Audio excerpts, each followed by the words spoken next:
at WSMN.live. ABC News, I'm Daria Albinger. The Senate is voting on a bill which keeps the government funded through the end of December, and they have just passed it. The House signed off on the measure earlier today. It averts a government shutdown at the end of the month. Vice President Harris outlining her plan for an economy that's pro-business and good for the middle class in a speech to the Economic Club of Pittsburgh. We will work with builders and developers to construct 3 million new homes and rentals for the middle class, because increasing the housing supply will help drive down the cost of housing. Former President Trump also talking up his economic proposals, including plans to expand tariffs on imported goods in a visit to North Carolina. South Florida Governor Ron DeSantis telling residents there's still time to leave ahead of Hurricane Helene. Remember, you hide from wind, but you run from the water. Helene could make landfall in the Big Bend area tomorrow, a Category 4 storm with 20-foot surge. This is ABC News. Meta is showing off what CEO Mark Zuckerberg calls the Holy Grail device, which will one day replace smartphones. It's called Orion. And the first thing to know is that these augmented reality glasses are just prototypes. They're not on sale, and Meta hasn't announced a price or a release date. These chunky frames use tiny projectors and lenses made of silicon carbide to superimpose digital content on top of the real world. Everything from apps to web pages, video calls, even 3D holograms. Mike Dubusky, ABC News. Yahoo Finance estimates Meta has spent more than $8 billion on its virtual reality business so far this year. A Nebraska family with 2 lottery winners says they'll keep on playing. On Sunday, Douglas Dahl won $120,000 in the Pick 5 drawing. 2 months ago, his son claimed a $100,000 jackpot on a scratch-off ticket. Daria Albinger, ABC News. I'm still going for it, even with higher stroke risk from atrial fibrillation, an irregular heartbeat not caused by a heart valve problem. Over a 3-year study, Eliquis apixaban tablets reduced stroke risk better than warfarin, and over 97% of Eliquis patients did not experience a stroke. A first stroke occurred in 2.9% of warfarin patients versus 2.3% of Eliquis patients. Don't stop taking prescription Eliquis without asking your doctor. It may increase your stroke risk. Eliquis can cause serious and in rare cases fatal bleeding. Don't take Eliquis if you have an artificial heart valve, abnormal bleeding, or antiphospholipid syndrome. While taking, you may bruise more easily or take longer for bleeding to stop. A spinal injection while on Eliquis increases risk of blood clots, which may cause paralysis, the inability to move. Get medical help right away for unexpected bleeding, unusual bruising, or tingling, numbness, or muscle weakness. Medications such as aspirin products, NSAIDs, SSRIs, SNRIs, and blood thinners may increase bleeding risk. Tell your doctor about all planned medical or dental procedures. Learn more at Eliquis.com or call 1-855-ELIQUIS. The views and opinions of the following show do not reflect those of WSMN, its owners, and/or associates. Welcome to the Common Sense Conservatives, a political discussion group about current events and other government-related matters every Wednesday evening from 7 to 8 p.m. Right here on WSMN 1590 AM, WSMN 95.3 FM, and streaming live on WSMN.live. Making sense of the inverted reality we are subject to every day, the Common Sense Conservatives are here to help bring you back to reality. Now, your hosts, Chris Wyatt, Todd McKinley, and John Glovender. Hello, everyone. Welcome to the Common Sense Conservatives. Todd McKinley will be a little bit late joining us this evening, but sure enough, he will be here. Chris, how are you doing this evening? I'm doing fine. I didn't realize we were a conversation group. I was listening to the opening there. I thought we were a quilting circle. Oh, well, you can quilt all you like. I got my knitting needles. Well, I just don't own any, but... I'm doing fine, John. Thanks for asking. Busy week once again. I'm sure your week's been pretty busy too. I noticed that the Democrats and the Harris-Walz campaign are increasingly desperate. They've done everything they can, from assassination attempts to fake criminal trials to fake criminal charges to FBI raids and pre-dawn at his home to just one piece of nonsense after another, fake collusion with Russia, fake impeachments. And, now they go into... Yeah, lawfare. Now they go into, the undemocratic process of selecting a candidate, not voting for a candidate, appointing a candidate. And then they go through the $1 billion plus free publicity, fawning publicity, to the fake polls, to the Hollywood celebrities. None of that's working. Now they're even turning to flying in grifters from Ukraine to land at a Scranton, Pennsylvania ammunition plant at a union worker plant in a battleground state, using foreign officials to interfere in our elections while we pay for it on Air Force aircraft. I'll tell you what, they're getting desperate. It's really, really over the top. I mean, isn't it amazing? I mean, this is exactly what they tried to impeach Trump for. They tried to impeach Trump because supposedly he shut down weapons sales to Ukraine when Zelensky came into office, because Trump wanted him to use the Hunter Biden laptop story and the prosecutor as leverage in the election in 2020. Now, this is exactly what they're doing, bringing foreign actors in at our taxpayer expense to influence voters. I mean, this is beyond the pale. They are desperate. Now, don't pay attention to the polls, folks, because the polls are bogus. I'm telling you they are. I think you're right. I was looking at him here the other day, and North Carolina showing Trump in a lead of 0.06%, was it? Basically not 1%, not even 1%. I'm going, wow, that's a very small margin. That leaves a very easy level of competition for the left to cheat. I mean, it's not just that, but I mean, the level of yellow journalism, of fake news, as Trump likes to call it, is just off the charts. The Wall Street Journal running articles saying that, well, the margin is closing. Trump has only a 6-point lead over how he would handle the economy over Kamala Harris, because Americans are feeling better about the economy. Feeling better about the economy? I'm paying twice what I paid for everything 2 years ago. I mean, I'm going to have to double my income just to live as well as I did when Trump was in office. That's insane. I mean, I can understand doubling my income from 1980 till now to live at the same level because of inflation. But in 3 years, people aren't feeling better. We just saw a jobs report in which the government lied about 1 million jobs were never created. I mean, this is ridiculous. But of course, there are two things that hit people right in the pocketbook that are getting attention. And it is, once again, agencies, the deep state, and the collective corrupt media colluding to help the demon rats win. Whoops, somebody's calling in. And those two things are, number one, isn't it odd? After Labor Day, gasoline prices typically come down, but they don't crater like they've done in the past 2 weeks. Normally, it's not until mid-October you see the prices come down, but the prices have already dropped tremendous amount in the past 2 weeks. Plus, the Federal Reserve, which jacked up rates to try to slow down inflation. Inflation remains ever present. They're lowering interest rates a month before the elections. Now, you tell me that's not collusion. That's what I say. No, it's kind of amazing the things you're seeing, because now they're talking about there's a possibility Trump's going to turn Washington state red. There's a possibility Pennsylvania is going to overturn, and he's going to gain that again. Well, let's be clear. He never lost Pennsylvania. I'm not going to hide from this anymore. Let's just be honest. It's nonsense. The state violated the law and invalidated our election. That's the bottom line. Well, yeah, that was an issue, and that's why I said that about cheating, is because they're very good at it. You know? Yeah, they are good at it. Yeah, they're just, tell you what, they're very good at it. They're good at lying. They're not so good at lying anymore. People are seeing through their lies, and I think it's really hurting them badly. Harris can't seem to formulate or articulate an intelligent sentence. I mean, she just cackles her way through it. I got to tell you, I absolutely loved her description of what collective bargaining is. You see, collective bargaining, what it is it's collective, and we bargain, and because we like to work hard, and working hard is good, right? Good Lord. I ain't a laugh. Oh my God. Yeah, they she's sinking terribly. I really think that she's I think it's going to be an electoral vote. It's going to be a landslide for Trump, to be honest with you, at the end of the day, come November 5th. I have predicted electoral landslide for Trump, well north of 300 electoral votes, possibly 400, ever since November of last year, until the stolen nomination. Now I'm not sure how to assess it, but I'm looking at the tea leaves again, and I don't see a path to victory for Kamala Harris. They keep talking about how she's got it.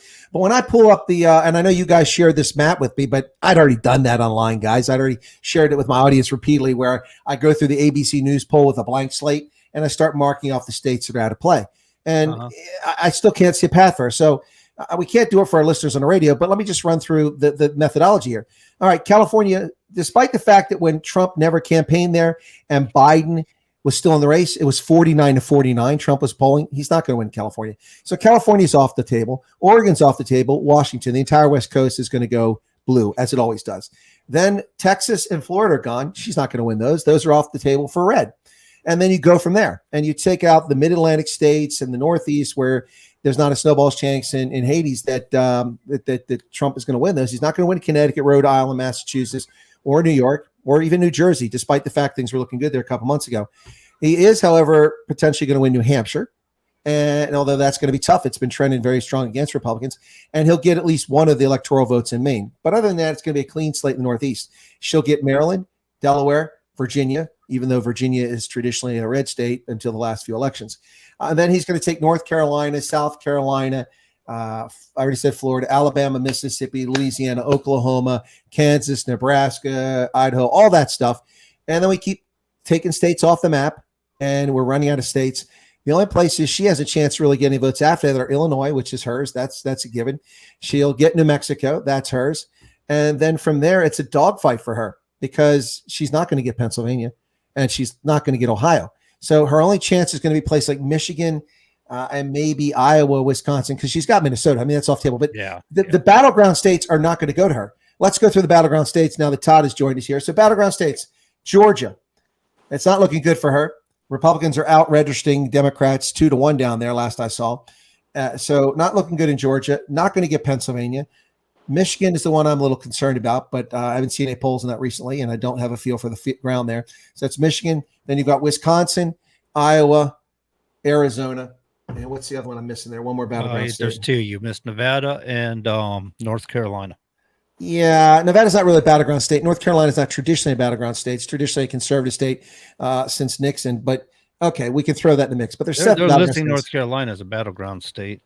Yeah, it's probably because that idiot Republican candidate for governor who's busy, posting on porn sites. Not the smartest move if you're running for governor. I'm just saying. I mean, Ohio was always known to be a battleground state, but but not for the last two elections. It had been. I was going to say it fell off. But to be fair, before those elections, up through the time that George Bush was president, was never a battleground state. It was always conservative.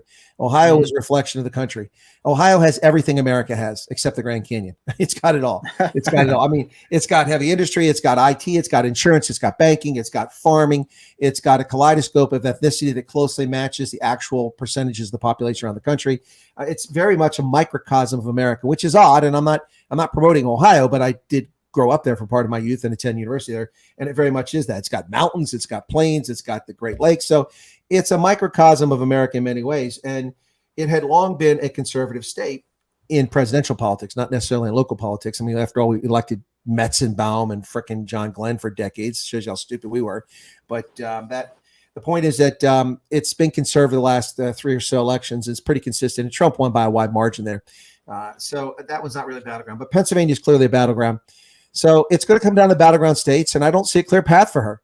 And if this election, Todd, is decided on the three issues that matter most to Americans, number one, the economy, number two, inflation, and number three, criminal alien invasion of America, she doesn't stand a prayer. She doesn't have a chance. She doesn't have a snowball's chance. Well, I say truth, facts, and reality. If it's based on that, even in the least, even if 40-some% of the people are voting on that alone or one of those, Trump's going to win. Yeah, but the problem is we've seen this movie before, and that's why I'm not making a bold prediction that it's electoral landslide. All things being equal, it should be an electoral landslide. I mean, she should only win the West Coast, the East Coast, and Minnesota and Illinois. That's it. That's all she should win, except for New Mexico and Colorado, which doesn't know what it wants to be. The reason Colorado is purple is because they're all high. They don't know what they're doing. They say, "Hey, man, where's the polling station at, dude?" What do you mean? What do you mean voting was yesterday? I was ready to vote man. Dude, that's my head. Dave's not here. So you guys saw that the DOJ suing Visa, right? I don't know if you heard that. Over what? Do they want to get in the country? Oh, well, we got another antitrust lawsuit. Well, yeah. So, but Pelosi's husband sold off a bunch of stock just before the lawsuit was announced, making $500,000 clean and clear. Oh, well, there's nothing to see there. That's just move right along, folks. No corruption to see here. Don't forget, Martha Stewart went to jail because she got a phone call. No, Martha Stewart went to jail because she didn't understand the Fifth Amendment to the Constitution. She was too smart for her own good. No statement, no poly, no waiver. Prove I did it. Right. They couldn't. There was no evidence that she committed a crime. They proved she lied, though. Yeah, you ever see them lawyers shut the F up Friday? Yeah. Yeah, well, I just came from our one of our school board meetings. We had our school board attorney gave us some good classes tonight over a few things. So that was good. Good time to spend with a lawyer is things like that. Other than that, keep the lawyers away from me. I'd rather not deal with them. Well, it's not easy. You get when arrested you're- and charged by the United States government. You'll be looking for a lawyer and being very appreciative. Oh, Look, yeah, but no, it's not easy, guys. When someone comes, if you especially haven't done anything wrong, you're not sure. You maybe did something wrong, didn't realize it, and you get nervous. But look, here's the best advice you're ever going to get, and this comes from a former federal law enforcement official. Moi, no statement, no poly, no waiver. I make no statement. I will not subject myself to polygraph, and I will not waive my rights. Lawyer. And Lawyer. And then shut your mouth. And people this is where they get in trouble. They think they can outsmart the police by just talking to the good cop who's just there, just in process. You getting that statement, and he's your friend. He's going to try to help you out, get those charges reduced. Tell me everything. He is not there to promise you anything. He's there to put you away. He's there to put you away big time. He's not your friend. Do not talk to them. Fifth Amendment, period. Shut the heck up. You can't talk your way out of it. If He you're just wants you to drop that guard. Yeah, if you had cuffs put on you and you're at a police station, sheriff's department, whatever, You should be silent. You should shut your mouth. You're not going home that night. The only time you have a snowball's chance in convincing somebody, whatever your story is if you're pulled over by a cop on the road and you're looking for mercy and the cop's in a good mood. That's the only time your story is going to help. Any other time, you might as well just be digging your grave. Yeah, especially if it's something discretionary. You're 3, 4, 5 miles per hour over. All right, yeah, a little discretion there. Hey, you didn't come to a full stop on that right turn. There was no traffic. Hey, discretion. But you've committed something criminal or suspected of it. Shut your mouth. You can't talk your way out of it. No statement, no poly, no waiver. Lawyer.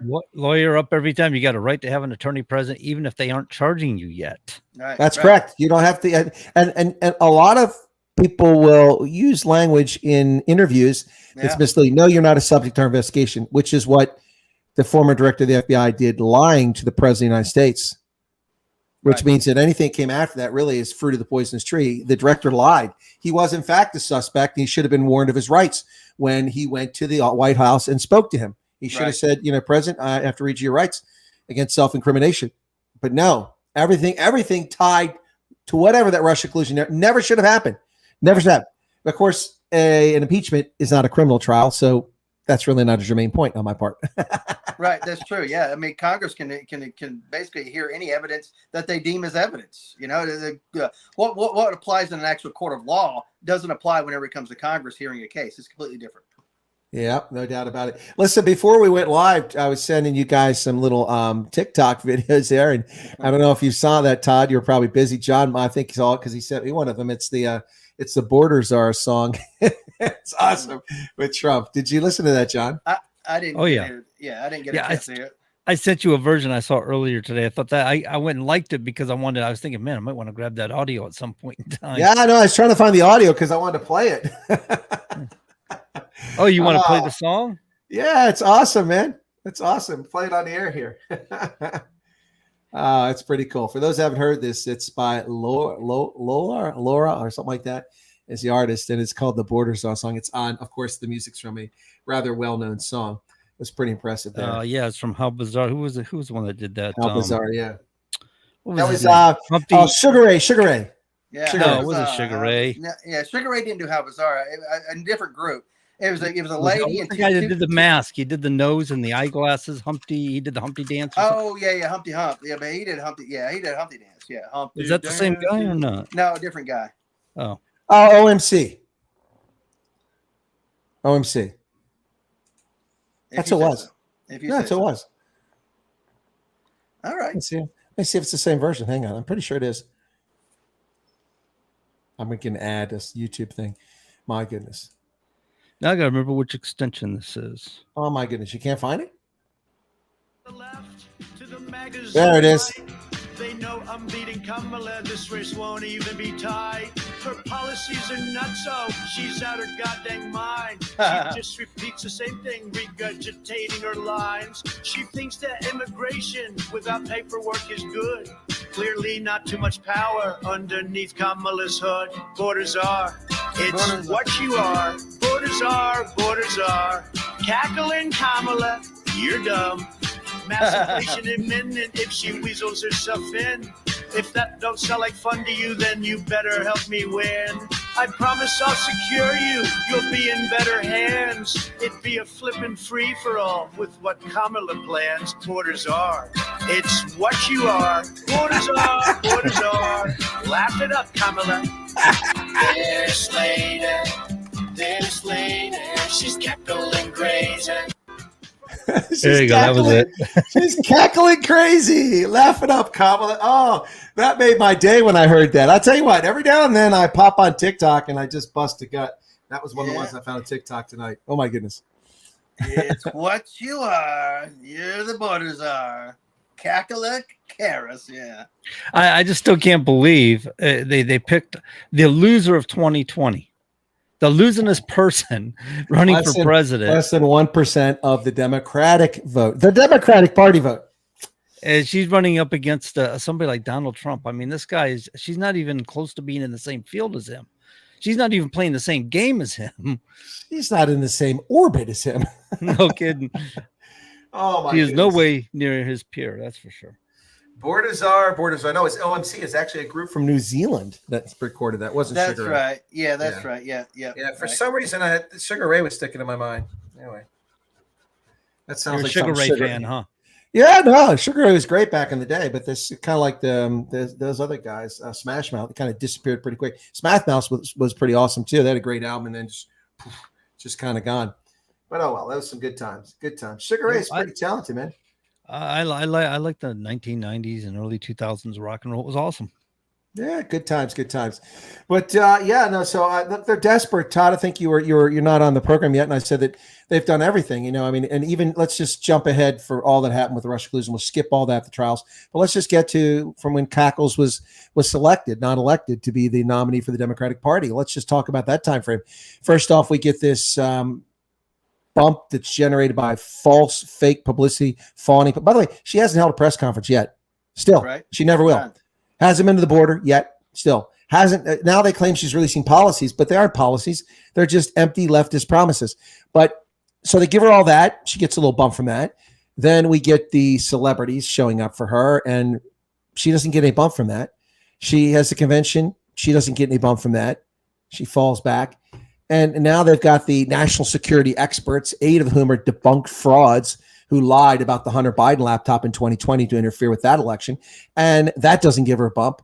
So now they're flying foreign grifters from Kyiv in Ukraine into Scranton, Pennsylvania, to land in an ammunition plant at a union worker ammunition plant to campaign on behalf of the Harris-Walz political campaign while attacking Donald Trump. This is exactly what the Democrats told us we had a problem with: election interference. Foreign actors interfering in an election. Doesn't get any more obvious than that. And here's insult to injury, Todd. You and I are paying for that. We're paying for Volodymyr Zelensky to fly in here and to tarnish and rubbish our presidential candidate. This is beyond the pale. This is what they tried to impeach Trump for. Right. Because he made the phone call and he asked them to get the prosecutor involved in this. And so they called that election interference by Trump. But the Democrats are doing exactly what they. Oh my goodness! This is What is it with Shapiro signing one of the artillery rounds? I mean, what was that about? Really? Yeah, I didn't see that. He's trying to Oh, prove you he's a didn't real see man. that? Tucker He's a Carlson little- was talking about that. I don't Reading, watch. I Pennsylvania. don't watch Tucker Carlson. Come on, look. He's a little weasel. That goes back Oh, to man. even pre-World War II. Guys that Right. back there in trench warfare, they would sign like the rounds, like, yeah, this is from me or whatever. Civil War, they would do stuff like that. They would etch their names on stuff like that. Yeah, it's just but those were soldiers. right. Yeah, Oh, exactly. no, absolutely. And it was basically a middle finger to the Nazis or whoever they were fighting at that point. Basically, Not 3 foot 2 inch tall wiener boys named No. Governor Shapiro. yeah. That's what I was talking about, John. Yeah, I wasn't talking about Tucker Carlson. right. Yeah. I'm sorry. No, the weasel is little Josh Shapiro, the man who, as Attorney General, couldn't be bothered to uphold the law of the Commonwealth of Pennsylvania. Yep, the man who violated the Constitution. I was gonna say everybody likes Tucker. Come on, unless you're on the far left. Yeah, I don't like Tucker. He's okay. I don't like him. He's mean, good. I like. Yeah, him. I like him don't more than watch like, everything he says. I like him more than like Glenn Greenwald. I'll give you that. Right. Yikes. Anyway, yeah. So Wow. Here we are, guys. Election's coming fast and furious, but people can now vote in Pennsylvania, except they can't, at least not in my county. The county hasn't delivered the mail-in ballots to those who requested them. I've talked to several voters that have yet to receive their mail-in ballots, and they request them well in advance. So already, Pennsylvania is already screwing up its election. Well, Madison, Wisconsin sent out 2,000 absentee ballots in addition to the 2,000 they already sent. So people got duplicates in Madison, Wisconsin, people who requested an absentee ballot. So they've got 2 ballots, basically. Sounds like California. Yeah. and like if you submit one, on time or whatever, and let's say you submit one again later on, which one gets counted? Do they count both of them? How are we going to know? Well, I'm just going to say this much. Listen, if you create any artificially generated memes, send them all to Gavin Newsom in the at the Sacramento State House. Yeah. What a buffoon. Yeah. Oh my goodness, that will not stand. That's a violation of the First Amendment, censoring free speech. Yep. You got it. Yes, sir. I'm sick and tired of these leftists who take us for idiots, because that's what they think we are, thinking we're not bright enough to figure out what's real and what's not real. Look, I can tell what's real. Donald Trump is real. Joe Biden is a puppet. Kamala Harris is a minaret. Yep. All right, John, we're stealing your thunder. You got the lead tonight. Oh, well, no, it's okay, man. Just keep going. I really don't know where to take this tonight. I don't know. I've been up since 1:30 in the morning. So if you got thoughts, man, share them. 1:30 in the morning. What are you doing at 1:30 in the morning, man? Watching I'm reruns at of that the age. Monsters? I'm at that age in my life where I can't seem to get past the 4-hour mark of sleep. I don't know what it is. You go to bed at 9 and you're awake at midnight, 1 o'clock. And oh, I do have some exciting news out of Ohio, guys, out of Springfield. Did you hear about this? Apparently not. What happened in Springfield? I know Trump canceled his visit there. He was going to go there, and then he changed his mind.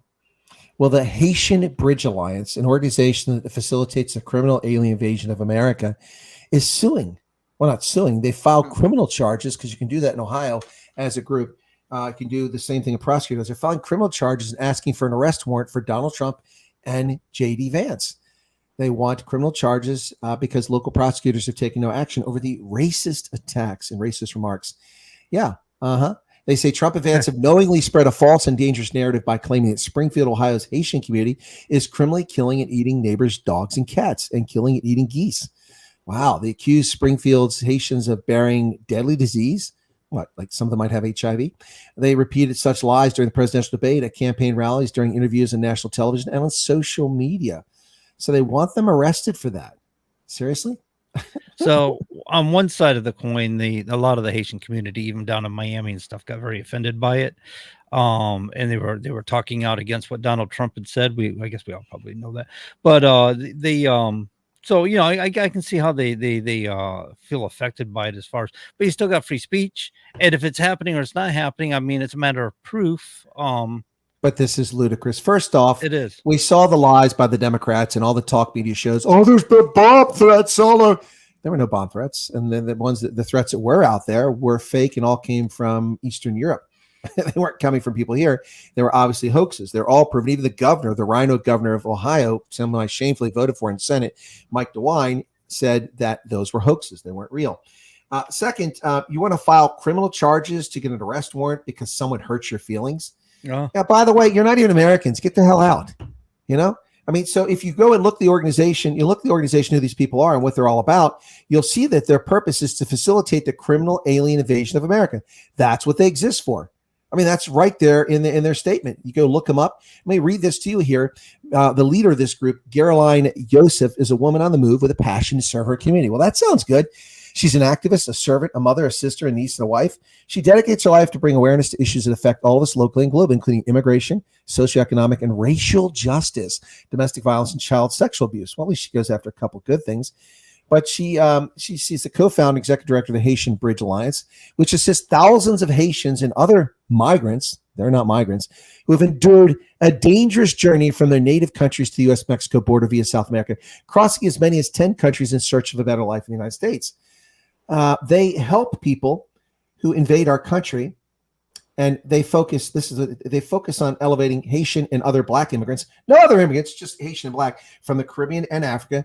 What the Haitians have to do with Africa, through advocacy, organizing, outreach, direct services included but not limited to, immigration detention visits, transitional housing, in other words, helping criminals stay in our country, legal assistance to stay here in partnership with various attorneys and legal providers, and then educational, social, and cultural programs so that they may fully integrate into American society. But of course, we know they're not integrating into society, not if they're criminals. What are they doing here if they're criminals?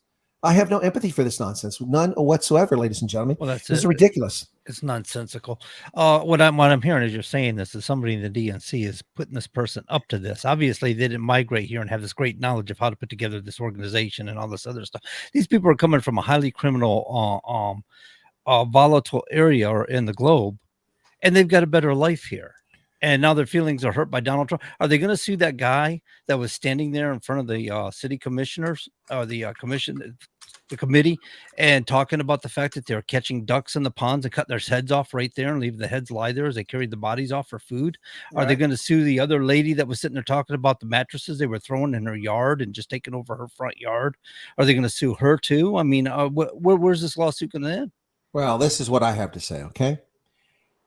Legal green card holders, people who are actual immigrants, actual migrants, and migrant workers who come here with a work visa and go home, whether they're South Africans or Mexicans or Guatemalans, picking things in California or working farms in the southern United States, you are welcome.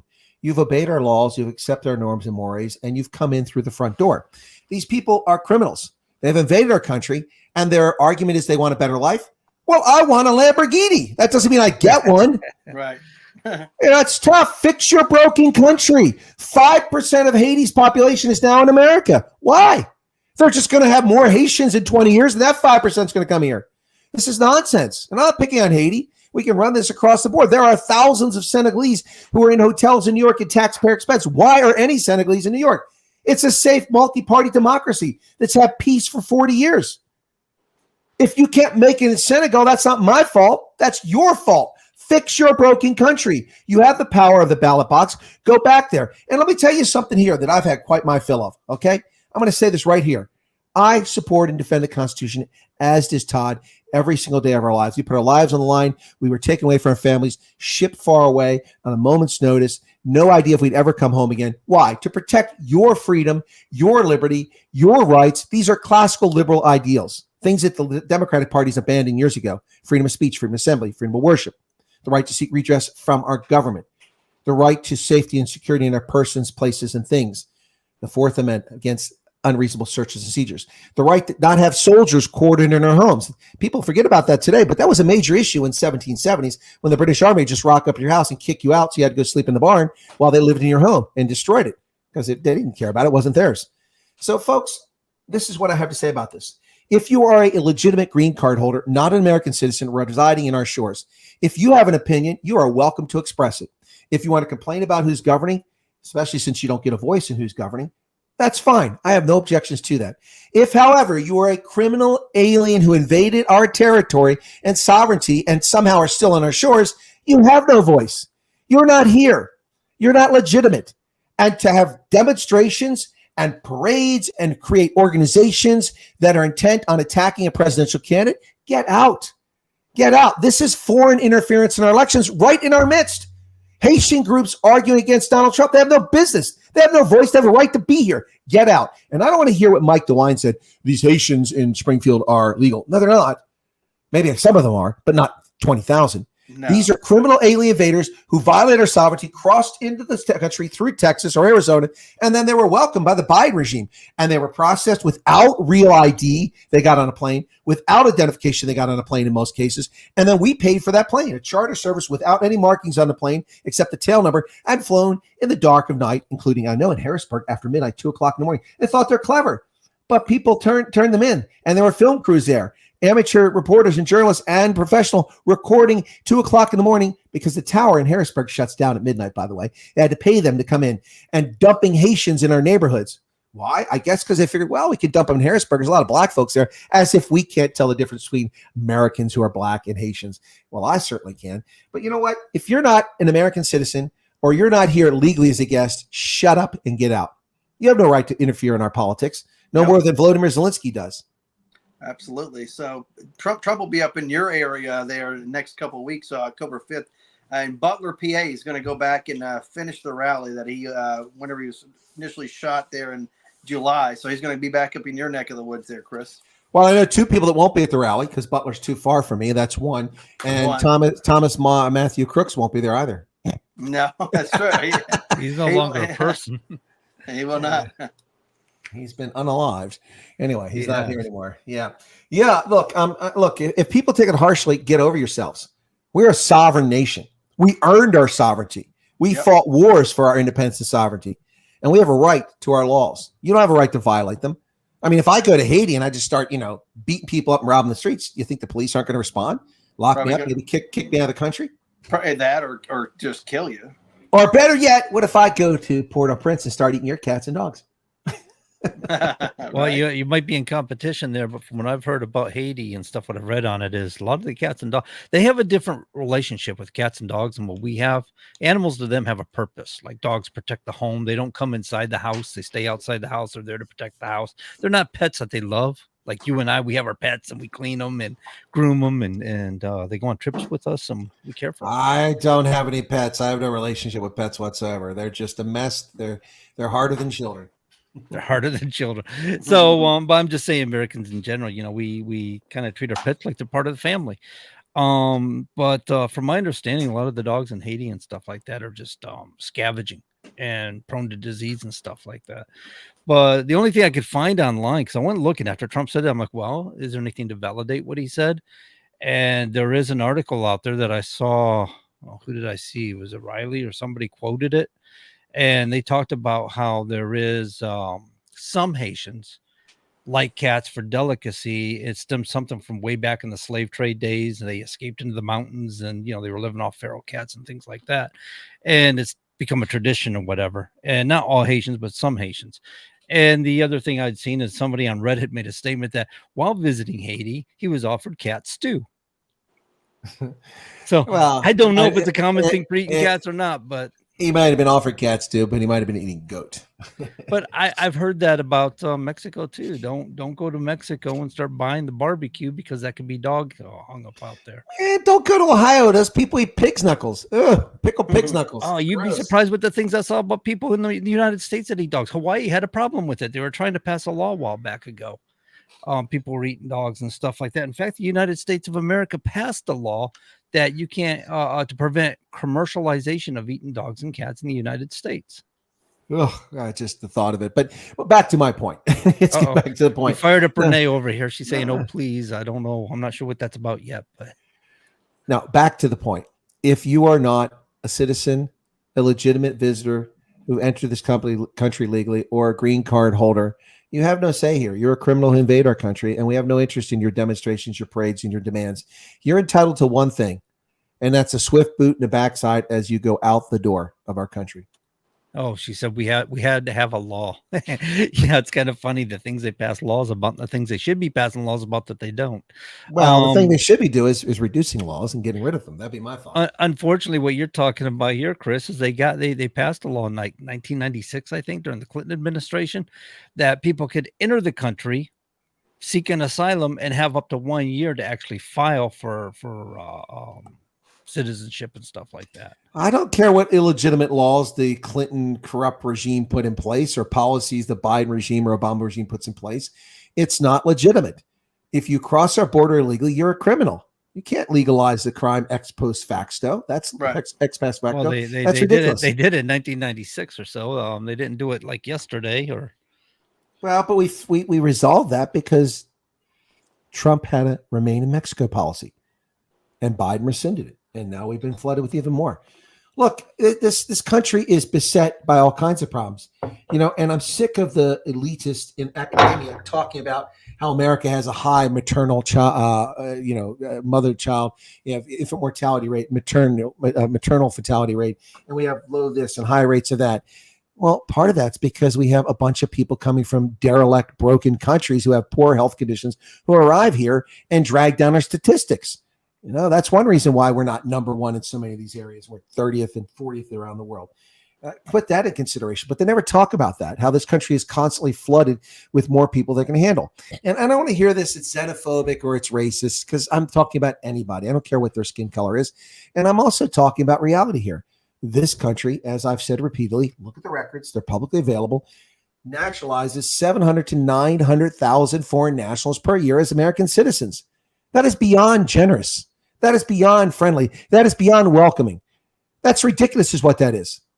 Every year, 1 out of 330 people is a new American, not because of birth, but because they came here and followed our laws, and we allowed them to become citizens. And many of those people become better citizens than people who were born here. They're more respectful of our laws and appreciate our society. But that's not the point. The point here is that when you try to call us names, it's just factually wrong. Factually wrong. And those numbers are consistent. Doesn't matter whether it's Bush or Obama or Trump or what's this dingbat Rehoboth Beach? 40% of his presidency on vacation. Biden. Oh yes, sleepy Joe Biden. I'm sorry, he's always at the beach. I don't know what his name is, man. He's with Corn Pop. Corn Pop was a bad dude. He was just at the UN here recently. Yeah. Well, I'll tell you what. There was a shortage of amphetamines on the streets of Manhattan when he was there. I was trying to listen to what he had said at the UN, but I was driving down the road and it was putting me to sleep, so I decided it was best to turn it off. Well, I mean, look, I heard from the NYPD that you couldn't find any amphetamines anywhere within a 3-block radius of the United Nations building, probably because they got them all for Joe to keep him awake. So on that law, I was talking about the issue with that law, Chris, is it's for asylum seekers. These people aren't seeking asylum. They're not being persecuted. But the problem is that the law allows for abuse. So they come across the border, but it doesn't matter. That law isn't applicable. If you cross the border illegally, it doesn't matter, John.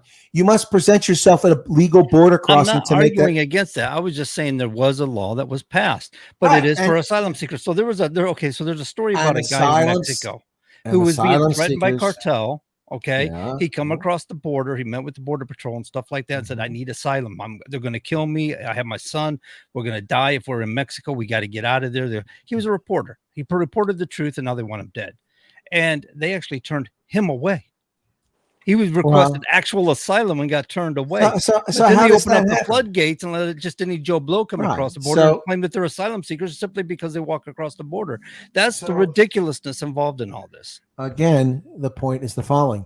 If you're in Uganda and there's chaos on the streets as they round up political opposition and you flee to the American embassy and ask for asylum, the American embassy, the ambassador can grant you that and bring you on the property.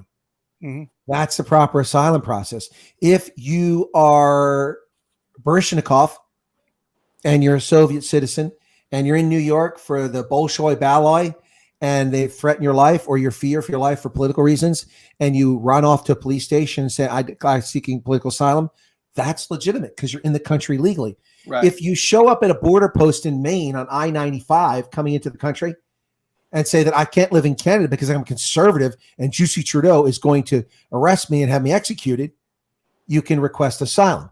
But you don't get to slip in the dark of the night, wearing night vision goggles, having coyotes bring you in, slipping you across the border in the Rio Grande and through Texas and Alabama. That's not asylum. That's an illegal invasion. That's an invasion. And that's what 98% of these people are. And the few people that actually show up at the border post and seek genuine asylum, almost none of them are real. Most of the people that get political asylum in this country, we import. This idiot government we have for 30 years. Oh, let's go to the Congo and see who needs asylum. Hey, we got a plane. Who wants to go to America? Let's go to Liberia. Liberia is perfectly safe. I lived in Liberia, post-conflict Liberia. That ended in 2003, 2006. It's over. 21 years ago, the war ended. Liberians still living in America from the 1990s and still getting free passes and extensions, refusing to go home, and then going to D.C. and lobbying our government to give tens of millions of dollars to fix the economy in Liberia. Hey, here's a news flash. You Liberians live here. Most of you are successful. A lot of you got a lot of money. How about you use your money and you go back to Liberia and fix the country of your origin instead of milking off America? By the way, we're not telling people to become citizens. They've been living here since 1992 and have become citizens. So give me a freaking break. That's just utter nonsense. Look, this the abuse of the asylum system. The norm for asylum is the first safe harbor you reach, not destination shopping. There shouldn't be millions of people living in Germany, but they're there thanks to Angela Merkel, who opened the floodgates and allowed for the criminal alien invasion of Europe. UK is gone. France is nearly gone. Germany is nearly gone. Place is completely destroyed and overrun by immigrants. Now, here's the thing. If you're an Afghan, you have a homeland. No need to worry that Mauritians or Japanese are going to flood your country and dilute your cultural norms. Nobody wants to go there, man. If you're an Indonesian, you can go home to your dozens, hundreds of cultures and languages. It's there. It's a homeland. But where do you go if you're German and suddenly you're outnumbered and you're listening to prayer calls 5 times a day in your Bavarian neighborhood? Where do you go for your own culture to safeguard it? There's nowhere to go. Germany is your homeland. There's no other place to go. And the problem is that everybody's trying to get there and everybody's trying to get here. The difference between us and Germany, being an American is an idea. Being a German is ethnic and language based. There we go. Amen. Yeah. So I guess the House Oversight Committee, Chairman James Comer from Kentucky, opened up a hearing or an investigation, into Biden-Harris administration alleged taxpayer funding of Volodymyr Zelensky's trip to the U.S. So I'm sure that there's going to be a lot there. I don't think the investigation is going to go further past the election. It's going to be pretty much wrapped up. Hey, we know they did something bad, whatever. Nobody's going to be prosecuted. But hey, an investigation has been opened, which for what it's worth. No, I'm not surprised. I'm surprised that it took this long for someone in government to do it. But it hasn't been that long. But think about this, guys. Can you actually believe this? Can you imagine that the White House used DOD resources to fly the head of a foreign state into a battleground state in the heat of an election? And then they did just show up and thank the plant workers for delivering artillery rounds, which they've sent like 3 million rounds or something like that to Ukraine. This one plant in Scranton, they must be doing very well. He didn't just thank them for that. He castigated Trump. Yeah. That's a campaign event by a foreign actor interfering in our elections. Where's the media? Why aren't they screaming about this? Oh my goodness. Supposedly Trump tried to interfere in our elections. Trump tried to get Volodymyr Zelensky to interfere in elections by reopening the investigation into Burisma. Well, first off, it never happened. If you see the transcript, it's utter nonsense. It's just, oh my goodness.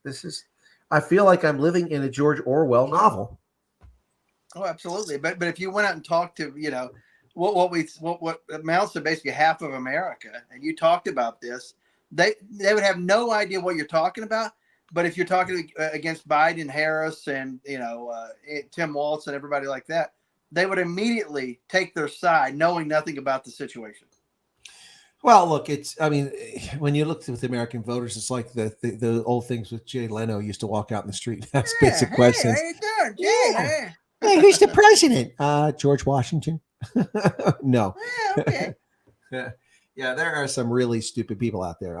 That's a given. But you know what? Being stupid doesn't prevent you from voting. It doesn't preclude you. Or becoming president, apparently. So yeah, it doesn't preclude you. Yeah. There's nothing like hearing stories of somebody standing in line going, I'm not sure who I should vote for. I don't even know who those people are. Listen, I'm judge of elections, and every election people ask me who they should vote for. I can't tell them that. Thankfully, I'm an honest and moral person. I'm like, listen, I can't answer that question for you. What I can do is show you the ballot in the general election. These are the candidates from the different parties. You have to make the best choice for yourself. Please fill the ballot out correctly and then take it through the room. Do you really want to just take the ballot away and say, go home?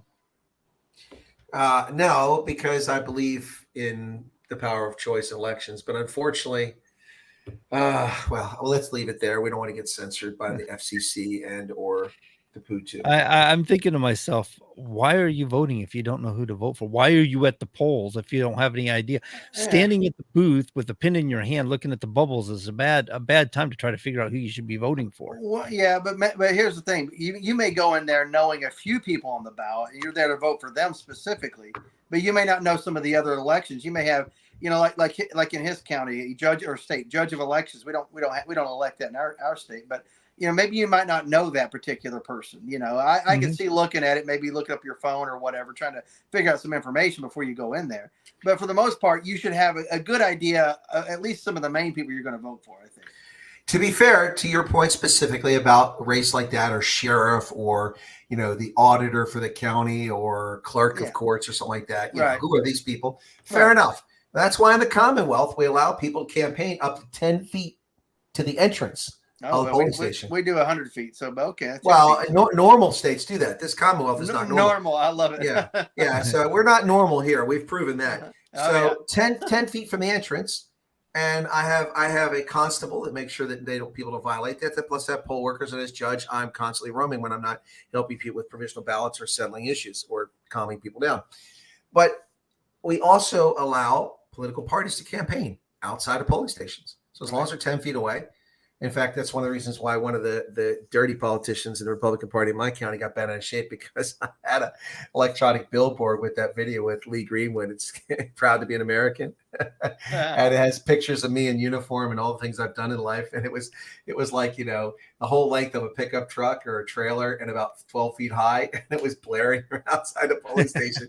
Perfectly legal. But anyway, also expensive. But yeah, so that's what the political parties are there for, and representatives for people running for office. You can stand out there and you can answer people's questions and try to get them to vote for your candidate. That's perfectly fine. But you shouldn't be asking the person that gives you your ballot, or especially the judge of elections or inspector, who should be voting for. I mean, you can ask, but I'm not going to tell you, because that's inappropriate. It's immoral, and I think it's illegal for me to do that too.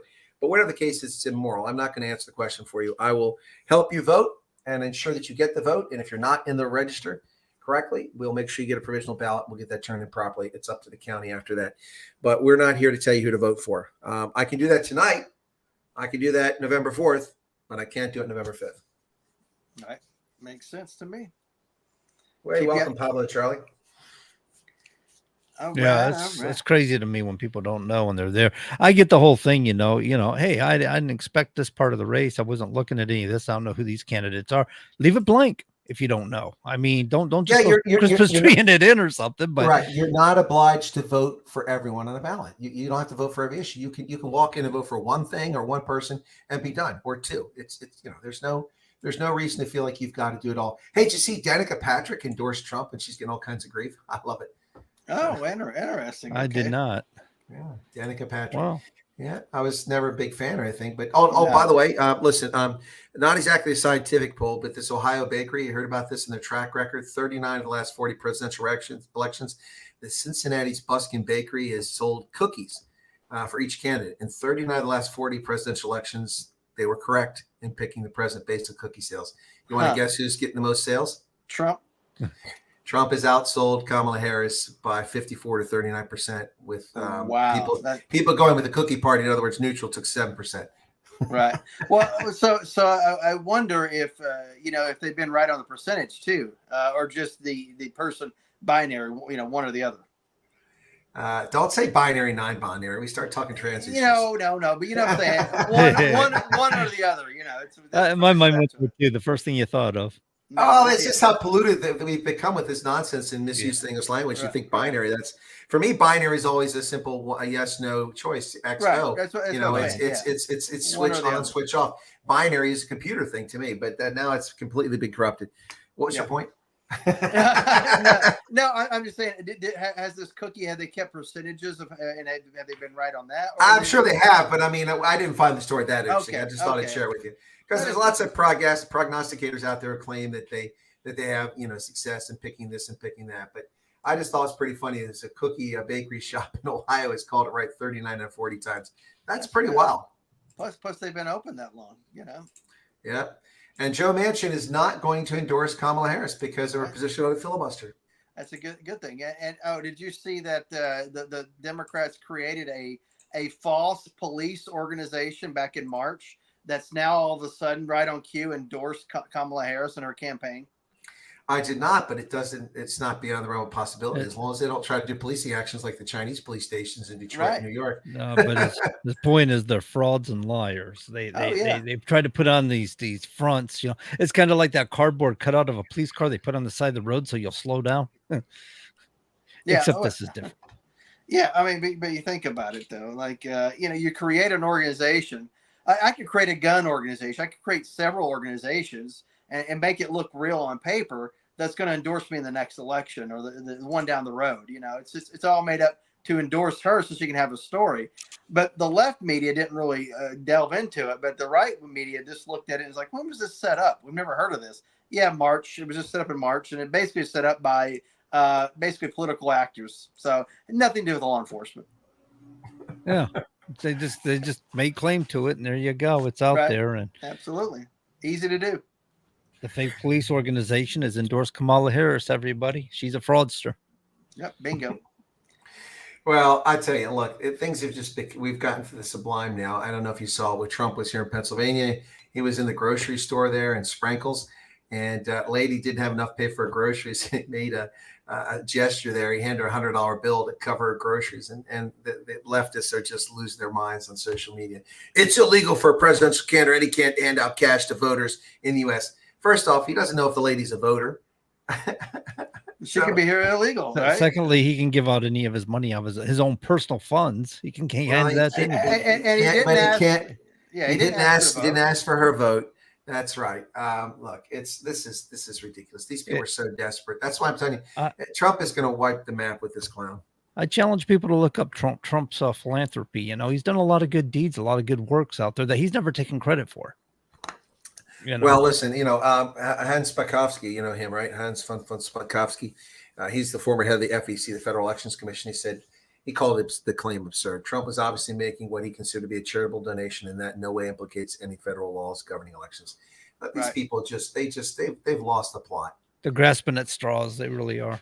Yeah, it's so desperate.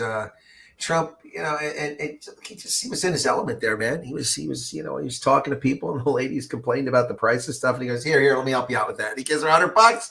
I love it. She doesn't even know he's standing there, right? I don't think she did initially. He turned around because he heard her complain. I think he heard her complaining about, I saw the footage complaining about how much the stuff was costing. He's like, hey, it's here, $100 towards your bill. Yeah, we're gonna take care of that. We're gonna give you that stuff when I get back in office. And that's about the time she realized. So, look, they're just so desperate. I mean, it's all this stuff is it borders on the absurd, the absolute absurd. The Russia collusion narrative, the 34 convictions for a non-existent crime in New York, the $455 million bond he was required to post, and locking up 90% of his available cash, which he couldn't use for the campaign in an effort to keep him from campaigning, while Bernie Madoff defrauded millions of people, and retirees had their life savings. Some people committed suicide because they're bankrupt because of him.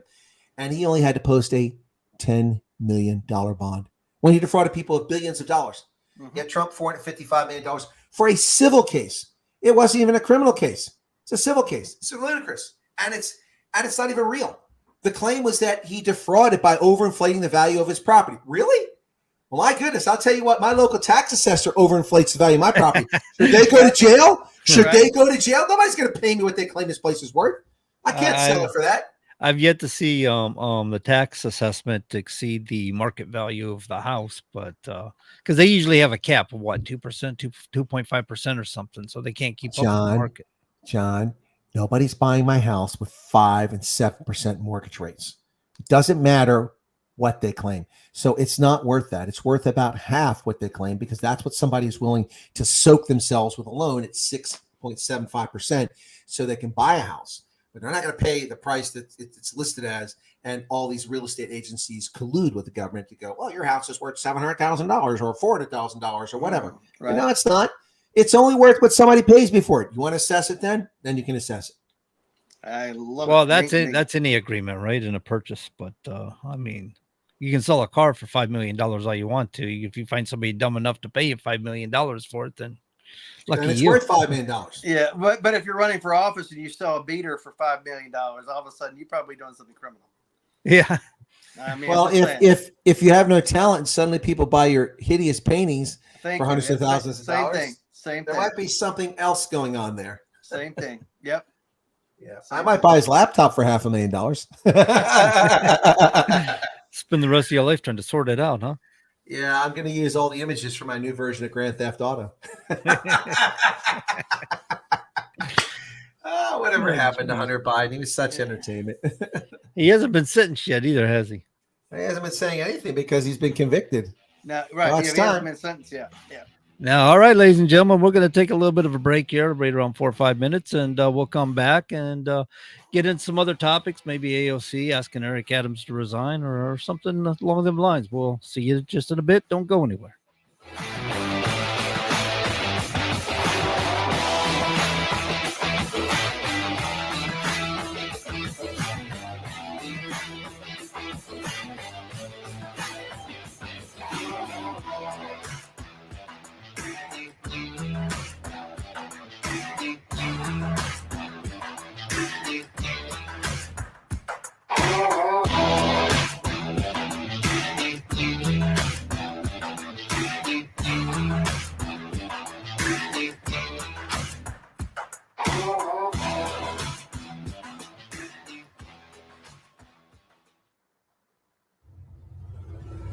WSMN 1590.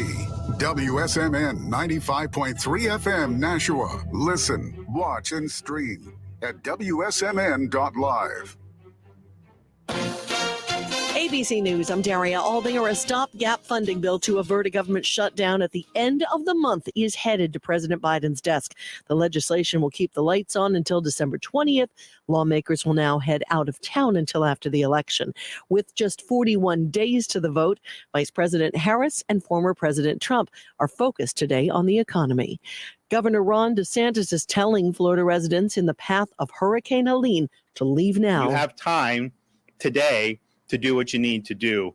Once it gets tonight into tomorrow, you're going to be out of time. So make these decisions now. Execute your plan. The storm is expected to make landfall tomorrow night in the Big Bend area, a Category 4 storm with a possible 20-foot storm surge.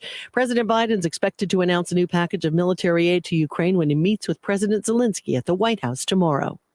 This is ABC News. A new report points to multiple Secret Service failures in the attempted assassination of former President Trump in Butler, Pennsylvania. The bipartisan Senate report finds the failures at the Butler Farm Show were foreseeable and preventable. One county emergency services commander told the panel a pre-event walkthrough with Secret Service was incredibly disorganized and ended with the sense that there was really no plan. When shooter Thomas Crooks was first identified by law enforcement, word was never passed to the former president's detail, even as counter-snipers saw local police approaching Crooks with their guns drawn. ABC's Stephen Portnoy. Thailand's king has signed a landmark marriage equality bill allowing same-sex couples to marry. It's the first such bill in Southeast Asia. It grants married couples full legal, financial, and medical rights, regardless of their gender. The bill takes effect in January. Pope Francis has recovered from a mild case of flu. He leaves for a visit to Luxembourg and Belgium tomorrow. Daria Albinger, ABC News. Mom, meet Sarah. From first-time Nana moments. Yeah, welcome to Flight 101. To annual girls trip moments. Your can't-miss moments are worth protecting against RSV. If you're 75 or older or 60 plus with a chronic condition like asthma, COPD, heart disease, or severe diabetes, you're at higher risk of landing in the hospital from RSV. And there are no prescription RSV treatments. Check eligibility and schedule your RSV vaccine at vaxassist.com. So where should we go next? Sponsored by Pfizer. Hi, welcome to Staples. Hi, I hear Staples can print everything for my business. Sure can. And the quality is guaranteed? Absolutely. Plus, you'll beat any price quote. Is that right? For sure. How about this one? We'll beat it. Can you print menus, signs, and flyers? Sure can. How about blueprints? No problem. What about red prints? Not a real thing. What if they were? We'd print them. And they'd look amazing. Now at Staples, print more, save more. Up to $150 off your print purchase. Ends 11/2. Exclusions apply. Visit staples.com/print for offer details and staples.com/price match for in-store price match guarantee. Continuing the legacy started in 1904, Roger Pellerin of Gate City Monument Incorporated continues to provide the same high-quality monument, custom headstone, and stoneworking craftsmanship today that they built their reputation on over 100 years ago. Servicing Nashua, New Hampshire, as well as nearby areas in Massachusetts, such as Lowell, Billerica, Chelmsford, and beyond. From creating custom monuments to memorialize, to landscaping and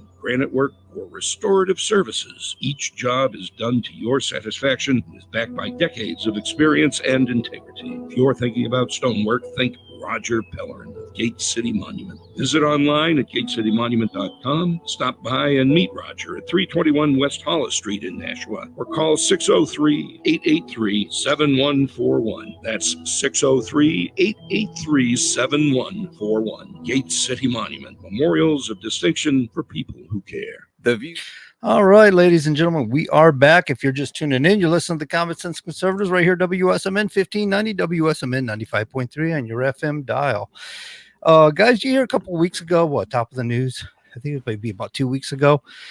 They were talking about how women now, in lieu because of the overturn of Roe v. Wade, that women now are getting their tubes tied. Okay. Yeah, I just thought that was kind of interesting. I mean, you had a Supreme Court ruling and women are taking precautionary measures as opposed to waiting till they get pregnant and then go out and trying to do something about the pregnancy. Now they're taking preventative measures. I just thought it was kind of interesting that people are actually taking on greater responsibility for their actions as opposed to You know, I don't understand the whole concept of getting pregnant and then going for an abortion. I'm not a woman either, but that doesn't make sense. Why not be preventative about it? Yeah, I get that, and I get things happen at the same time, even if you are careful. You know, I get it. But yeah, I mean that is good. People are accepting more responsibility. You know that's a good thing, I guess. You know, I thought so. I heard it and I go, whoa, wait a minute. This is actually yeah. working out. I mean, you could say, oh, it's controversial that they have to go do this. No one's telling you have to go have your tubes tied or have a vasectomy or anything like that. But if that's what you choose to do after weighing the options, you know, by all means, you have every right.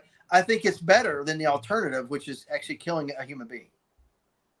Exactly. You know, I mean, call me a bad guy if you want to, but the alternative is killing a human being, which is unacceptable. So That's the way I see it. It just, you know, prevention's everything, and they've got all these different types of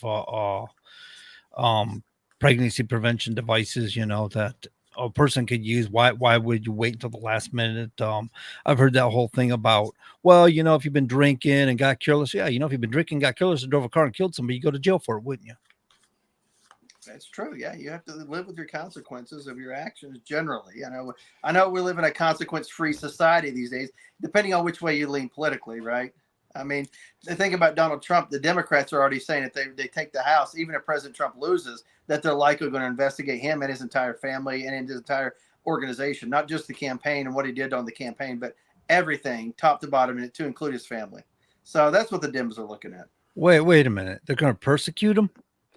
All over again, yeah. So basically, a number of House Democrats are talking about, even if Donald Trump loses and they win the majority in the House, that they're going to start investigating Trump, Trump organization, his family, anybody who has any associations with the Trump orbit, basically. So that's what they did the last time. Well, yeah. Well, they're going to do even more this time around. So they're gonna look to go out with revenge at this point. Wow.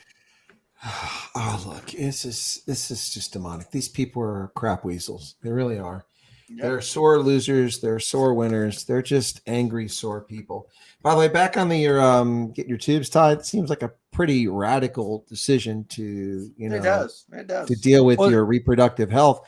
You know, there's other options like abstinence or birth control. You know, can I jump in? And you said abstinence, and it's funny. This was several years ago. I was arguing with somebody on the left. They're talking about, you know, birth control, preventative to this and that. I said, well, first things first, abstinence, I said, is the best birth control right there. And they tried to argue with me against that. They're like, that's not true. I'm like, if you don't have sex, you know, you're not trying to get pregnant. Generally, you're not going to get pregnant or get somebody pregnant. You know, I mean, there are ways to do it in a lab, you know, in a doctor's office, sure. But if you're not seeking to get pregnant that way, you're probably not going to get pregnant if you're not having sex.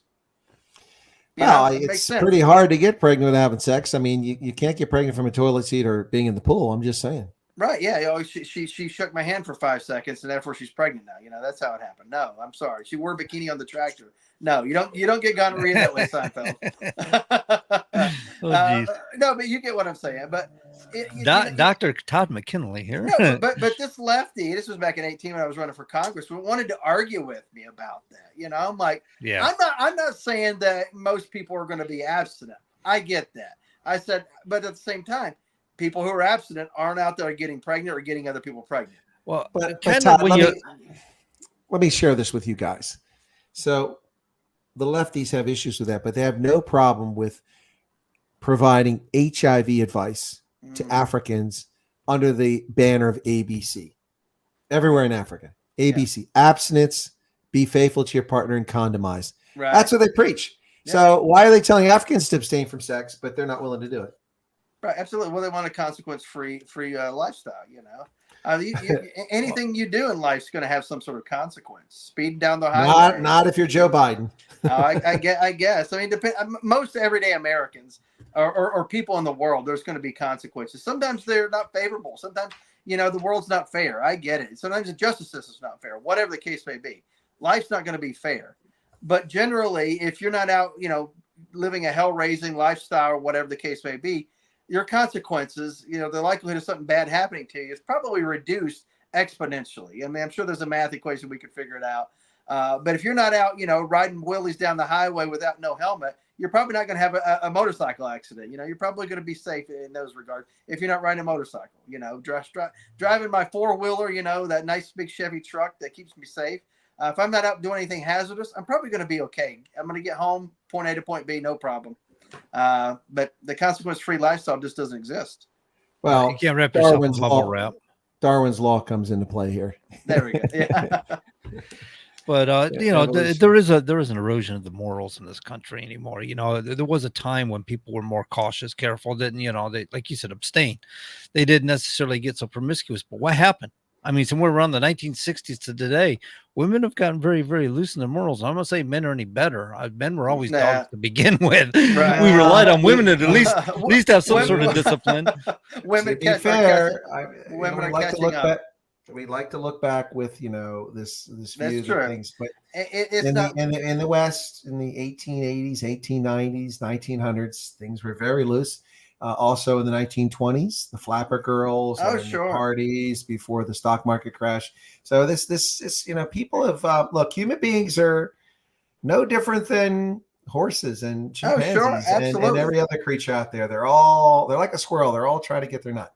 Right, you got right, absolutely, quite literally. But yeah, but think about this. So back in the day, people would, oh, that was my cousin's daughter. She passed away, so now we have this young baby. It's like, no, your daughter went away for a little bit and had a child and came back after she lost some of the baby weight. That's her child. That's not some cousin who passed away. Used to hide it.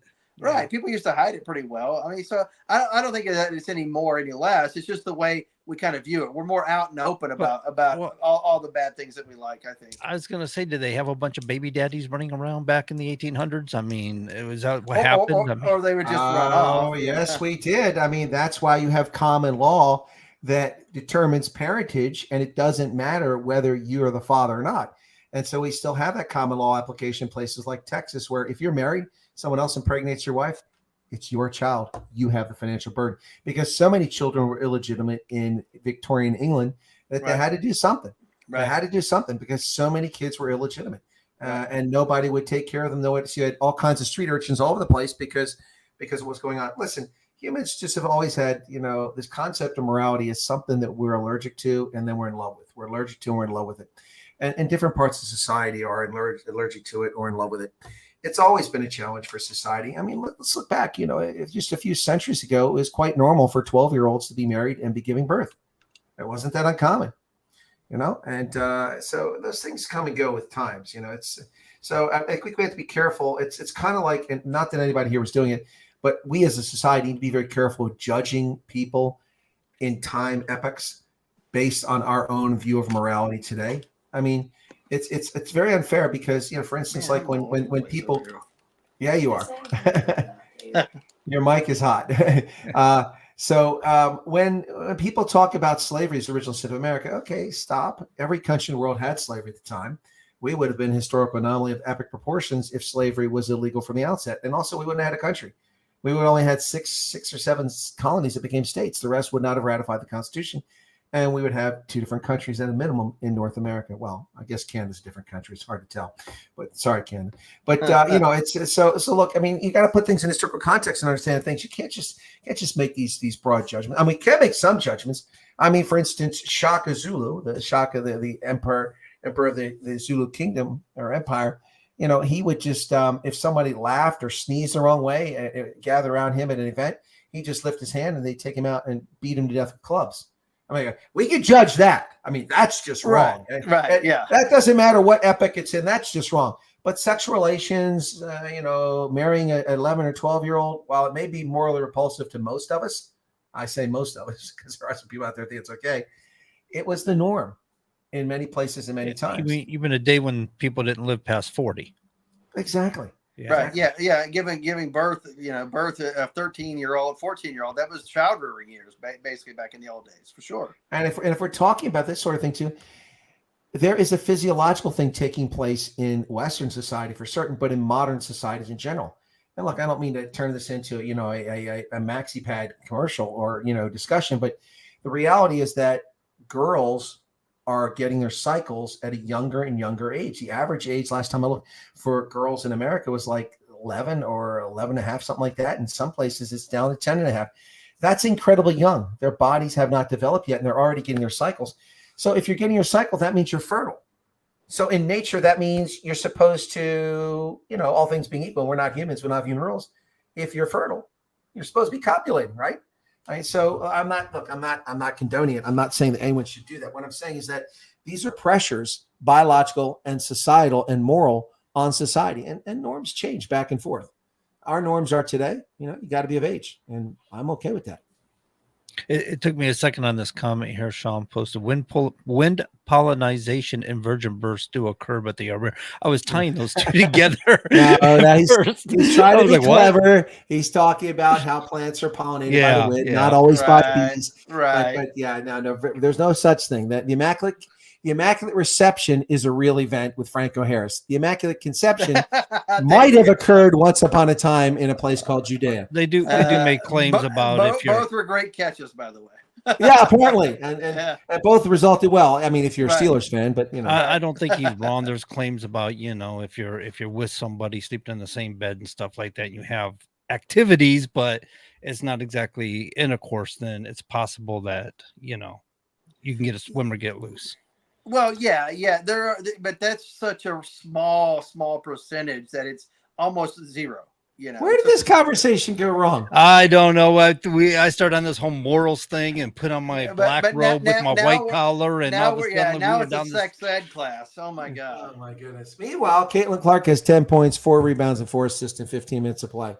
Oh, okay, good. But her team is still losing. Yeah, I like how you can a radio conversation and watch a game at the same time. I can't watch. Well, I could, but I haven't loaded it. Actually, that's a good idea. this just in, ladies and gentlemen. Chris is part female. He can multitask. Oh wow! Oh man, the haircut. Hate mail should be addressed to John Grosvenor at care of WSMN. So, Renee says they say that's because of all hormones in chicken. No girl should, child below age of 10 should eat commercial chicken. That's been brought up since the 1980s with hormones in beef and meat or chicken and stuff, that growth hormones and stuff affecting children as they're eating it. Yeah, I've heard that before. Yeah. Mm-hmm. All right. Oh, I don't know about that, but can we get on to a different topic here? Oh, we can. You did hear about AOC calls for Eric Adams to resign. I saw that. Yes, indeed. She's getting some blowback, but leftists eat each other alive. It's the bottom line. I love it. But trying to grandstand an election year, is that what she's doing? Yeah, she's about fundraising. It's saying, see, look, I call out my own side. She's maneuvering within New York City politics in that as well. I think she is. Did he lose favor in New York City? I mean, there's some sort of corruption going on there again. Well, yeah, I'm not aware of. Yeah, it's a federal investigation. A lot of his aides have been raided. Former campaign staff has been raided, documents seized, and things like that. So, and some of his high aides have actually been, I think a vice mayor has actually been raided and stuff like that. So, I don't know the full scope of everything, but there is something there. If multiple high level people are being raided like this. And especially if it's the FBI going after Democrats in New York City of all places, I think there's probably something to it. It's a lot of officials, including the acting new police commissioner, has also had his home raided. Yep. But he said it was for material that has nothing to do with the police back when he worked for National Counterterrorism, working for the FBI. So who knows what's going on in New York? But it doesn't surprise me for a heartbeat.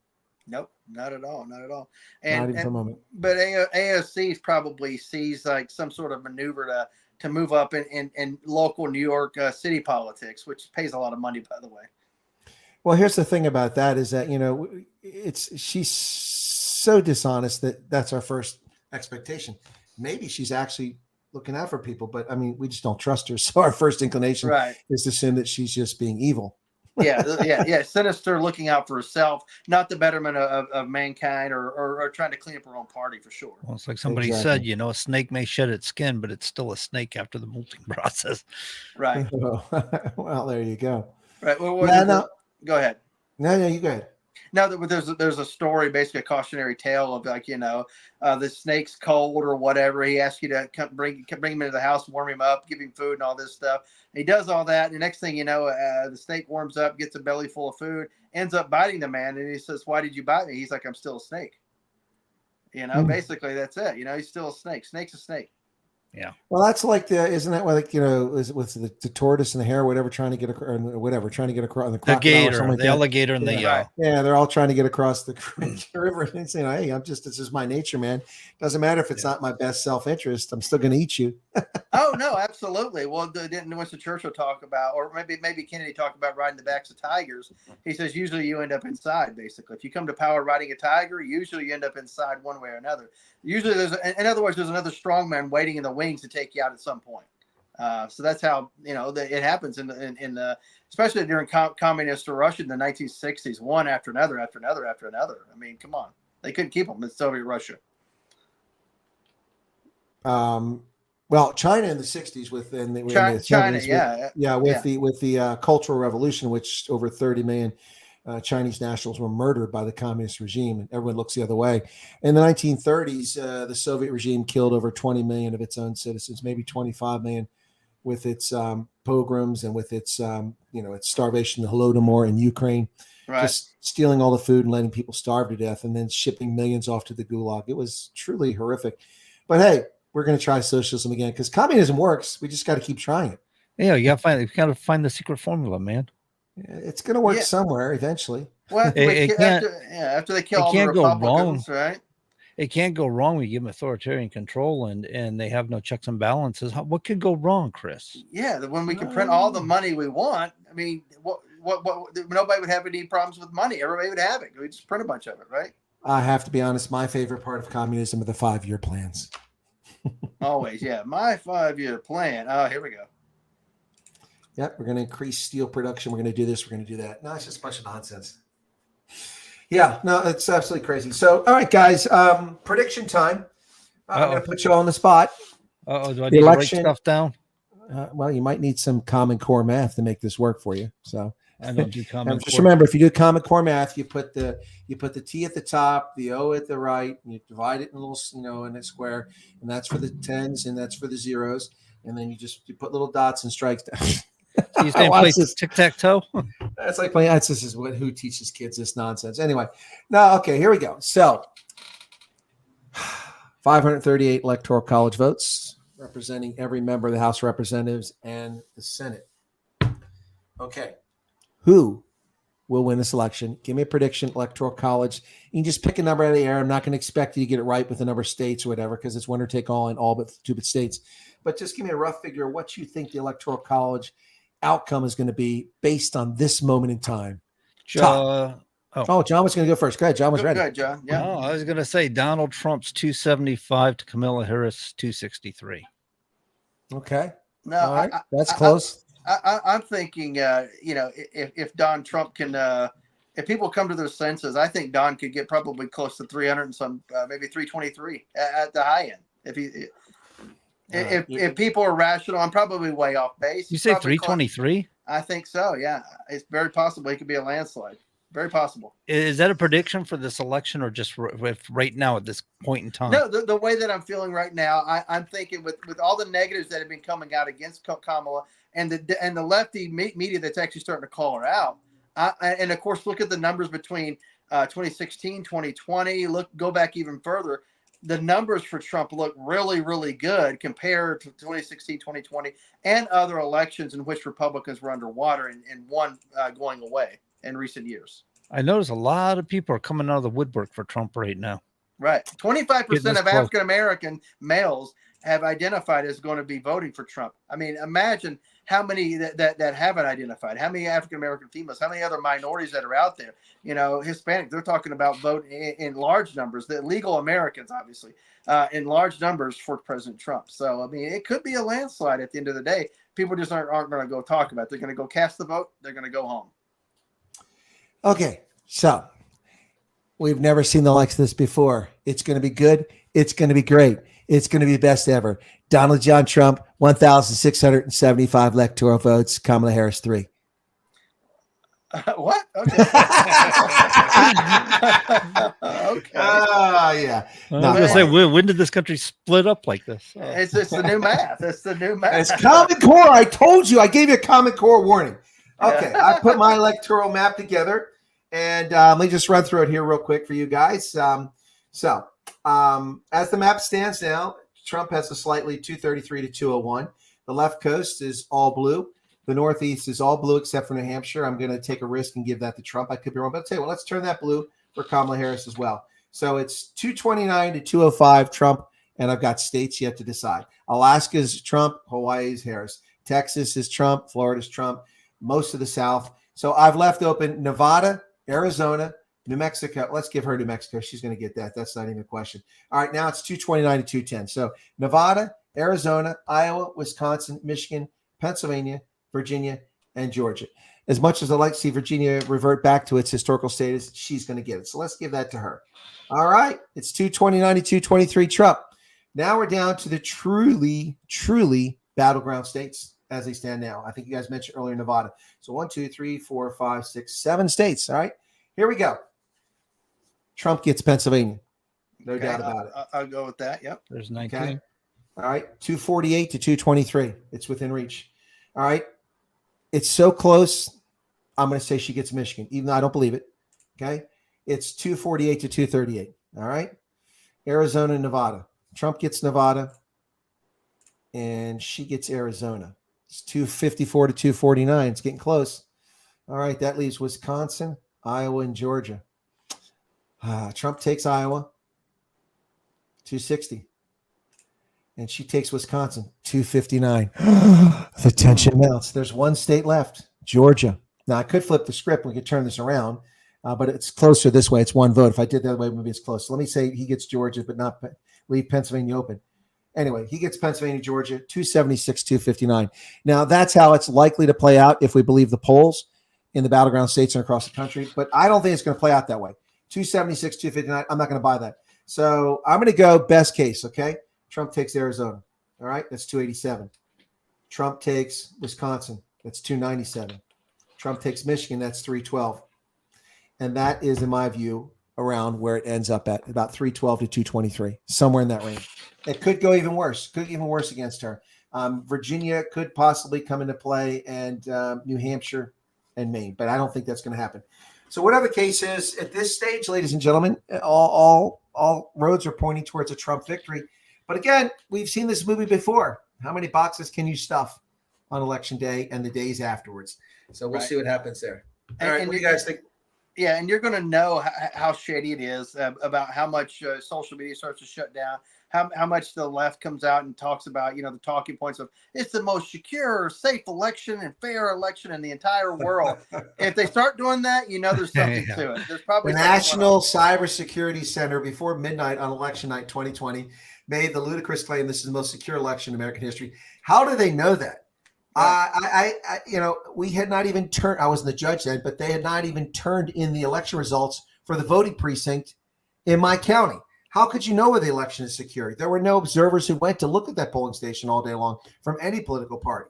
And you're going to claim it was the most secure? That's just one of a million, probably, or 500,000 polling stations around the country. And then, by the way, it wasn't networked. So it's not even germane. Most of the elections are not networked. So why would the National Cybersecurity Center have a comment on security elections? Only one organization should be commenting. You know who that is? The Federal Elections Commission. That's it. And think about this, any organization that deals with, technology, especially your own servers or whatever, you don't know how many hits you've actually taken. You don't know how many people that are actually spying on you in that moment. And then you go to, say, the commander of your watch or whatever and say, oh, network's fully secure, had no issues. We know nobody's sitting there spying on us, nothing like that. When I worked at the White House, so we'd have to give up regular reports and stuff on these types of things. But first, if the tech guy came back and told the battle captain, oh, no hits, nothing like that, nobody's tried to get in their network the entire shift of 12 hours, then that guy should be fired because he's absolutely full of, doesn't know what he's talking about. Probably thousands of times every so many minutes you're getting hits on a regular basis.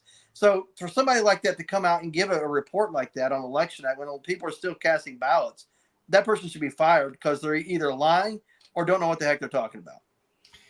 So Renee commented off of Facebook in here, yes, all caps. I presume that she was saying yes to my prediction. I need to modify my prediction because I wasn't sure how to use this map when it came to Nebraska and Maine, but I figured it out while we were chatting. Yeah. Right, because those are the two states that don't do first past the post. In California, if you win one more vote than your opponent, you get all the electoral votes. Yeah. That's 54. In in every other state except for Maine and Nebraska, that's the case. And what I figured out here, so what I did is I apportioned them this way. In Maine, she gets the 2 for the senators, one of the congressional districts, and Trump gets the other congressional district. So boom. In Nebraska, he gets the 2 senatorial ones, and then he gets 2 of the congressional districts. She gets 1, and then the District of Columbia I portioned to her. So that makes my vote almost unchanged. It's 312 to 226. So I said 313 is where I was at before. So there you go, 312 to 226. I think that's the most likely outcome, but that could change. We'll see. So interesting. And I assume you're using the website 270 to win. Is that correct? No. I'm using ABC News. Okay. They've got a really good one up that's easy. You can mess around with this stuff and change it. So yeah, no, I think that's going to be the outcome. That's in my view. So anyway, okay, good. We'll see. But the keys are going to be those battleground states, and Trump is ahead in Arizona by a wide margin now, 6 points or something like that. He's ahead in Georgia. He's ahead in Michigan. He's ahead in Iowa. He's ahead in Nevada. I don't know the latest on Wisconsin. I haven't seen anything. In Pennsylvania, they're tied according to the polls. So, there you go. But I mean, under this map, Trump could lose Pennsylvania, still win the race. I mean, that just changes 38 votes. So let me take Pennsylvania off there, and he's still got 293. She's got 245. She's still too short. She would have to. I mean, it's possible for her to take Pennsylvania. Let's say she takes Pennsylvania and she gets Wisconsin. Trump still wins, and she gets Iowa. Trump still wins. So then the key becomes the Georgia, which I already gave him in Arizona. If he doesn't take Arizona and Georgia under those circumstances, then he's in trouble. But I think it's more likely he'll take Iowa than, say, maybe Arizona. So let's try that. If he loses Arizona but takes Iowa, he has 272 under my scenario. Okay. So now there's an outside improbable but possible outcome in this election. What if both candidates wind up with 269? That's interesting. Yep. Yeah. It's possible because of Maine and Nebraska, the way they split their vote. And this is where they're down ballot races, your House races, especially in that circumstance, and the Senate race as well, because they're going to choose the president, vice president. Well, it's entirely up to the House actually under the Constitution. So what happens is, but each state gets one vote, though. Is that right?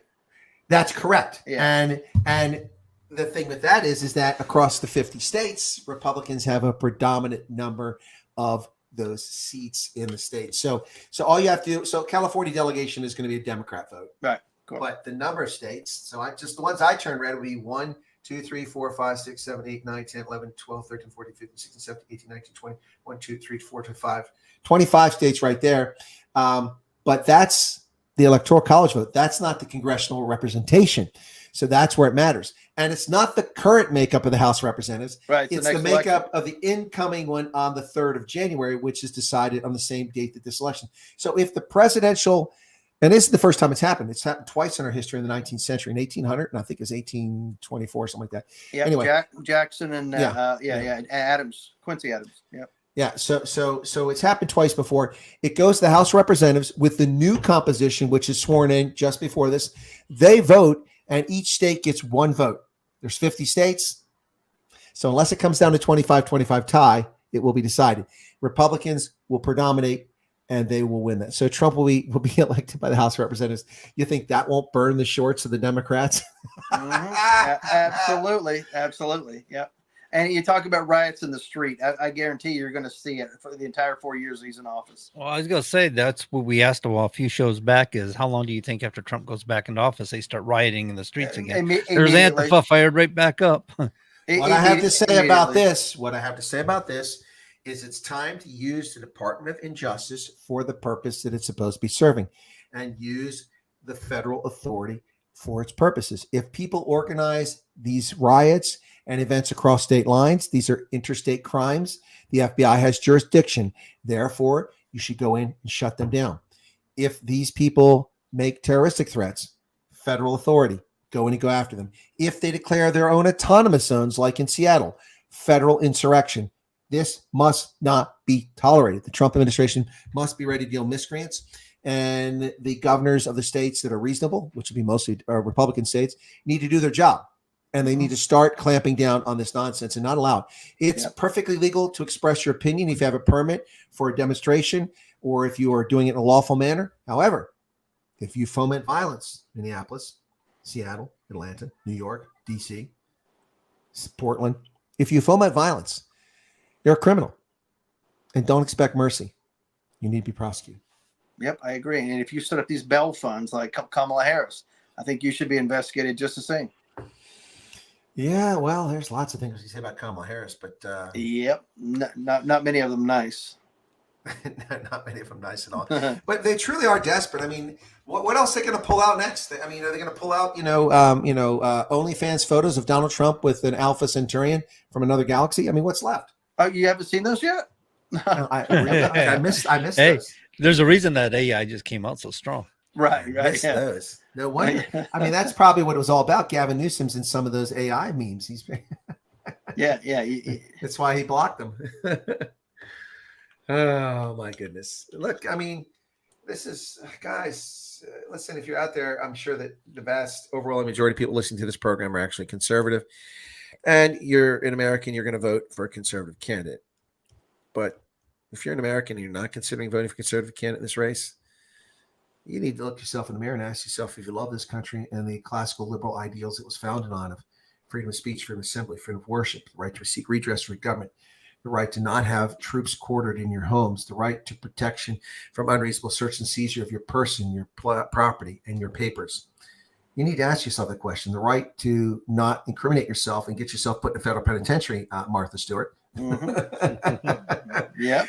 Yeah, my goodness. She's just too smart for her own self. Yep. The only thing you can do if you're ever in that situation, we'll go back to it, is help your own conviction by talking. Even if you did nothing wrong, you can admit to something and incriminate yourself on some technicality that they get you on somehow, some way, and you end up pleading to something you really didn't do. No, that's why no statement, no apology, no waiver.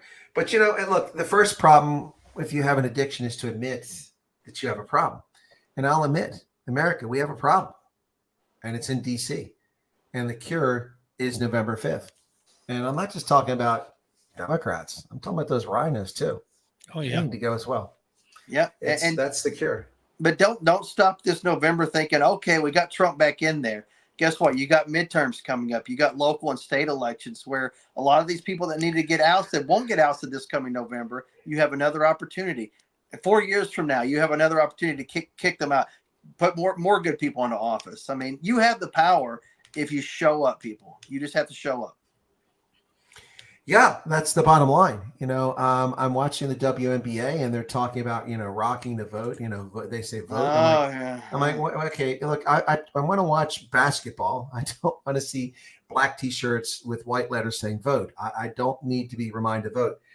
When I was a youth, no one had to tell me when the election was. No one had to tell me to go vote.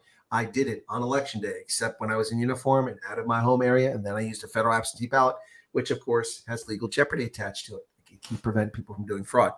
But this nonsense of getting people, I don't know the validity of this, but there's TikTok and Twitter videos going around this mother in Pittsburgh who is upset because her 17-year-old daughter supposedly was drugged into the counselor's office and forced to register to vote and told that, you can't vote for Trump because you're black. It means the destruction of black people. And she went home and told her mother. Her mother went bat crap crazy. I don't know how true the story is, but it's certainly getting some attention on social media right now. As it should. And well, it should. I mean, if it's a true story, I don't know. Right. Yeah, true story. Yeah, absolutely. Now, here's the other thing I can't really understand, gentlemen. You explain this one to me if you can. So Kamala Harris keeps talking about how she grew up middle class, but both her parents made six figures as university professors and researchers. They were loaded, and she lived in a multi-million-dollar house, apparently, and she spent her formative years from the time she became a young lady at the age of 12 until she was 22, living in Canada, not in the Americas. So what do you mean middle class? What do you mean? You don't know anything about this country. She is delusional. We did say they're excellent liars. Absolutely. Okay. Or she can be confused as to what middle class really means. And this is why they tax us so much, because they think we all got this huge sums of disposable capital just sitting around our homes. I don't know about you guys, but I like to strike up a match, light up $100 bill, then light up my cigar. Is that how you guys do it? That was you and P. Diddy's freak off. No, he incriminated himself. I don't know anything about this P. Diddy thing, but yeah, that's a likely story. at any rate, but pictures. that seems to be their mindset, is they don't seem to understand how people really live in the United States of America, but they want to rule for you. They want to make decisions for you when they don't understand how it is that you live or what you have to go through in life, how people struggle. I mean, you watch these people working these average everyday jobs, man, trying to pay $2,000 a month rent. They can't do it. And then they just increase their electric bills to what, $800 a month or something. It's incredibly high to live anymore. Everything's gone up. Energy costs has gone. Oh, wait, I'm sorry. Energy costs is lowering because it's a presidential election. But all in all, people aren't making it. They're barely hanging on. And these idiots over here in politics keep talking about, like we're living these great lives, like we're living these great elaborate lives. No, they're living the good life. They're the ones jet setting. We're struggling. Right. Well, I mean, look, all of these things have their root in government policies. The reason why inflation was out of control is multifaceted, but really it's twofold in the major aspects. Number one, Biden came in office and sent shockwaves throughout the global energy markets by shutting down Keystone XL pipeline, by capping leases on federal lands, only approving leases for places that were not particularly viable, and companies wouldn't drill there because it wasn't financially feasible. And then he could say, well, we did something about it. So he sent shivers through the energy market. And then, of course, we had the Ukraine conflict that started the next year. But his geopolitical failures in Myanmar, in Afghanistan, in Ukraine, later in Gaza, created uncertainty, and uncertainty drives up prices. That led to inflation. That inflation, because energy is the key component in virtually any good and services we get, pushes up the cost of everything. That's the first thing. And the other aspect of this from a binary approach is the government has been sucking money out of the credit markets. One of the reasons why the Fed had to raise its rates because inflation. Well, inflation is driven by deficit spending by the government. Listen, if it's a Second World War and we're fighting existential threat of fascism from the political left, the National Socialist German Workers' Party, not a right-wing party, but a left-wing party, if we're fighting an existential threat between them and Tojo, then deficit spending may be necessary. But 40 years of deficit spending, and don't give me Clinton balance the budget. That was just trickery. No. But 40 years of deficit spending is not a healthy economy. And it is not good for our economy. When the government spends $7.4 trillion this year alone, and $2 trillion of that is deficit spending. They're only projected taking $5.4 trillion they steal out of your pocket and mine. On top of that, they're going to spend an additional $2 trillion. That is $2 trillion. $2 trillion, folks. Bigger than the economy of much of the world combined. Just a deficit. That's money.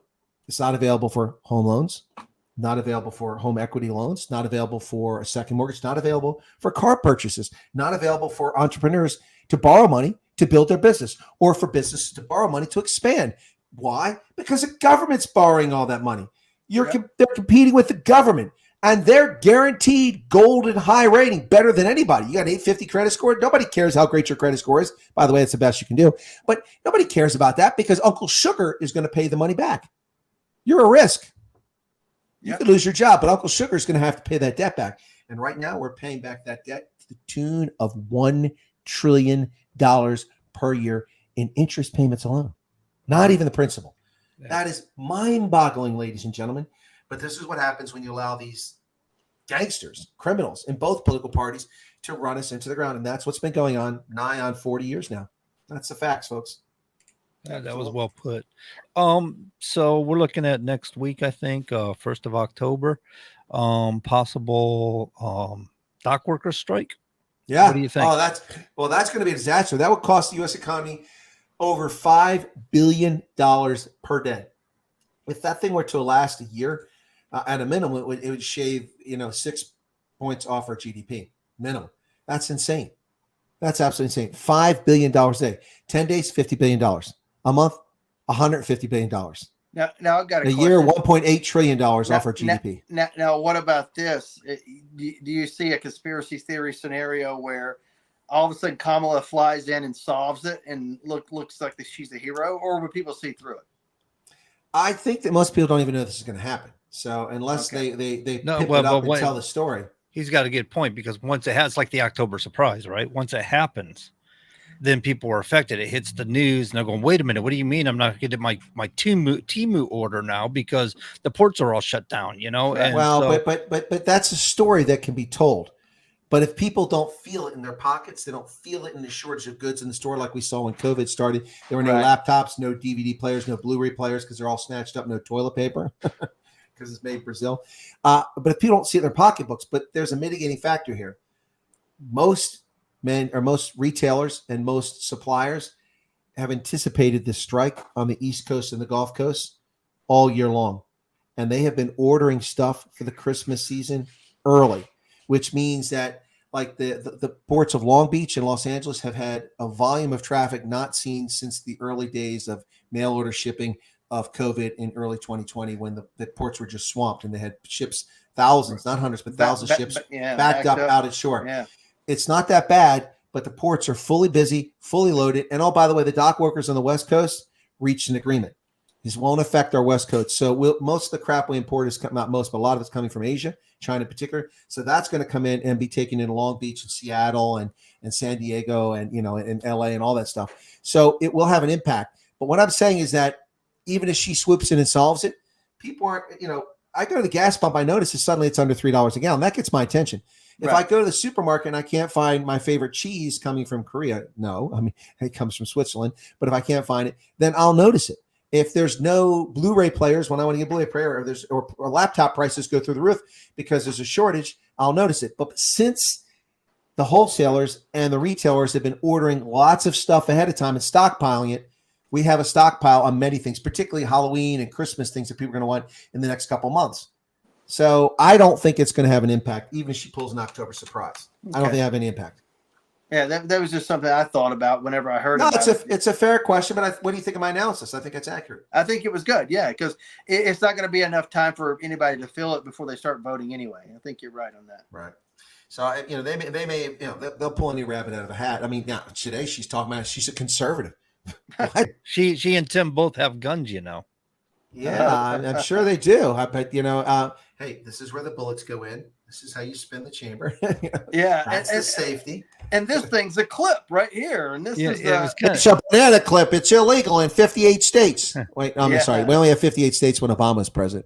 Right. Remember that? Yeah. Remember that? And he's 56 states. Remember that? 57 or whatever. Yeah, whatever. Yeah, it was, oh my goodness. Man. Oh my goodness. That was entertaining. Territories. Is that what he was doing? He's just a dingbat. Well, the conspiracy was 57 states of Islam or something like that. Never counted the different. Yeah, whatever. I don't know. No, it's just silly. Hey, I saw a great meme today. It showed photographs of presidents, the last three presidents at the beginning of their term and at the end of the term, what they look like. And there was Obama, and he was young and dark haired. And then after 8 years as president, he was grayed and withered. And it's a true picture. Then there was Trump. He looks the same. I use the same picture. He looks the same as he did when he started, when he finished. Then there was Biden. There's a picture of Biden, and Biden looks like Harris when his term ends. Right. Yeah. That's a funny meme. I really enjoyed that one. That was a good one. Yeah. But when you think about it, Trump really didn't show much for aging or anything, did he, in his 4 years? No, not really. It's like he's a champ. He knows how to handle it. He's a bigger guy, so his skin is a little bit more. I'm not making fun. It's a little bit more plump, so he doesn't show all the wrinkles. Well, pushed out. Is that the secret? Okay, we got to gain weight. I don't think that's quite it, but no, but that's. But I know what you're saying. People that are more plump do tend to. Sure. Plus he has billions, so he can get a little injection here and there. Whatever he needs. I just think the man's just it's his whole life. This is what he's done. He's been a decision maker. He's been an administrator. So when he's in the office, he's just like going, "This is no different than when I'm in New York City running a multi-billion-dollar business." In essence, yeah, it's not untrue in essence, but all the other things that go with running a government like the U.S. government, the military, and all that stuff, you don't have that in a Fortune 500 company. So no, you don't. But I'm sure he has his own security in his Fortune 500 company, but not to that level. But tiny comparatively speaking, yeah. Well, he definitely has put up with levels of stress that would cause coronaries in the average person. I mean, with the lawsuits, the Deutsche Bank one, the what's the other one there? The election in New York thing, the Georgia election thing, the documents case. The list goes on and on. You get all that. Stormy Daniels, the what's her name? The so-called journalist who in her 76 claims that he's hampered her lifetime of earnings. I'm sorry, sweetheart. Your lifetime's behind you, your earnings. If you haven't earned it by now, you aren't going to make much more. Right. Yeah. The thing about these cases, man, they like this lady comes out and says he raped her in a changing room or something in the middle of a department store. How do you take these cases seriously? Because it's all just witness. It's just her testimony against his.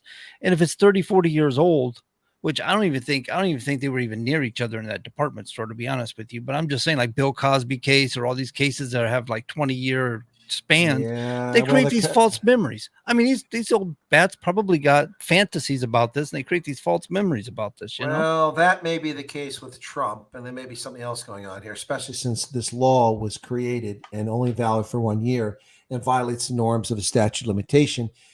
If there had been dozens of lawsuits filed over this, it might not have been as suspicious as it is. But only one case, Jean Carroll, filed her case. No one else was prosecuted on this law, and then it expired. And so it's ridiculous. Yeah, that in itself is suspicious. But let's when make it a law so comes, we can prosecute. When it comes to Bill Cosby, there were credible allegations and claims against him many, many times, but prosecutors refused to do anything with it. And I don't remember the story why that happened. But in the end, somebody decided to get a count coup and get Bill Cosby's. And they filed this lawsuit, these criminal charges against him, literally hours before the statute of limitations expired. Right. And then they tried to bring in all the previous bad conduct incidents, all of which these expired, but they got him on that one. So look, I mean, I'm not saying Bill Cosby was guilty, but there's an awful lot. I mean, this is like a P. Diddy situation, man. It's like an Epstein situation. It's not like one person came forward and make a claim. Like, it's not like, this woman 25 years later tells a story that no one knew what she's talking about, never heard about it before. She never said anything to anyone, the family, friends, never filed a police report, never went to a hospital.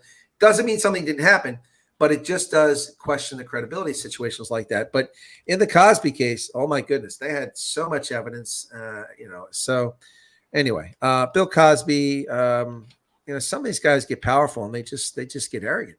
Look at Diddy, look at Cosby, look at Epstein, Bill Clinton. All these people get power and they think that they don't have to suffer the consequences of their actions. Right. And we can go all the way back to Bob Crane. Hogan's Heroes. Right. I mean, that guy was a sexual wackadoodle, man. He was having all kinds of crazy stuff going on if you follow the stories about Bob Crane and what's going on. Right. And then he got murdered, I mean, think about all these things that go on out there in Hollywood, all these people that are preyed upon, young kids, young actors and actresses, and they get to the point where they toe that line because it's they love the limelight, love the money, love all the perks, love all the sex, drugs, rock and roll, whatever that goes along with it. And then all of a sudden they get to a point where it's like, well, I can't speak out because there's so much against me, so I got to keep my mouth shut. You know what I mean? So here's something, food for thought. Okay. Think about this. So the Me Too movement brought attention to the casting couch, a phrase we've known for decades. Right. Young starlets or musicians, if they don't, if they aren't obliging to the person in power and provide sexual gratification or favors, then they just don't get the opportunity or they don't get the contracts. So we've known about that for years. But the casting couch isn't just something that affects girls. Right. Oh, it's guys too, for sure. I remember Corey Heyman Feldman come out about this with children and boys. Before he did, people just ignored it. And it's still largely ignored because people don't want to talk about it because it's, I don't know what reason, but think about this. Think about the Hollywood stars, men going back over the years, and wonder, were they subjected to the casting couch and were they desperate enough, like Donald Trump said, that they'll do anything? You could grab them by the crotch just to get the fame and fortune. Right. Until they became powerful. I'll bet you we're talking about hundreds of well-known celebrities over the years, and no one wants to talk about it. But in Hollywood, they know. All right. Well, you think about it. What was the guy he owned the production company? Anyway, but everybody was in his movies. You know what I'm saying? Everybody. Mario Casar? No. He I can't remember the guy, bearded guy. Anyway, I'm blanking on his name for some reason. But anyway, everybody was in his Lansky or whatever it was. Everybody was in his movies, though. Think about it. He had hit after hit. They win Academy Awards and all this stuff. Everybody knew it. They would joke about it on these talk shows. open secret stuff. They kind of joke about it. You don't want to be at his room late at Who, night. Harvey Weinstein? Harvey Weinstein. Thank you very much. And then all of a sudden, all these big stars all of a sudden do a little 5-second Me Too, hashtag Me Too. We're doing a little infomercial here or whatever. And the next thing you know, they get a mea culpa because they didn't quote unquote know, even though they benefited to the tune of millions upon millions of dollars by having that relationship. And of course they knew. Yeah, well, I mean, in that case, we know for a fact that a couple of the celebrities, in the Matt Damon, Ben Affleck orbit, Ben Affleck knew that Weinstein was doing this or trying to do this, and so they approached him and threatened him, but they didn't save anybody else, just their partner. Right, yeah. Save themselves, and we'll keep quiet about it. So to me, they're just as complicit. Absolutely, and that's why it's a challenge for people to do what's right, moral, and courageous all the time in the face of adversity. Because in the entertainment world, it does absolutely mean your career, and so sometimes maybe even your life. Well, I mean, look, it's a similar situation. It's really sad, but true in Africa. In Africa, women working in government or the banking sector, it doesn't matter if they're married. There's an expectation that they gratify their bosses in many instances in the private sector and in government. And a lot of women have a conundrum. They need to feed their family, the income from their spouse. If they're providing income, often isn't enough. Right. So do they sleep with the person and give it up and risk things? And that's especially dangerous in a place like Southern Africa, where things like HIV are so prevalent. You take a huge risk there. But this is devil's choice. I mean, it's like Sophie's Choice here, or it's like what's his name? Cut the baby in two. It's right. Yeah, and the real person who was the mother, father, whatever says give the baby away. Yeah. The actual person that loved the baby. Right. But the point here is people are faced with daunting choices sometimes, and people of power who abuse their positions are reprehensible. And that's what we're talking about. People abuse their positions of power. Yeah, absolutely. It goes on around the world. But sometimes you think about the problems we face in the first world are most of the times ones we've either cooked up, created, or, like how many different genders there are. LGBTQIA plus this, that, add another letter onto it. All these problems that weren't problems just a few years ago, we've created in the first world. So that way we can pretend like we're oppressed and all this stuff when we're people like you just described in Africa and other places that have real problems in their life that we can work to try to help in our own country and even around the world.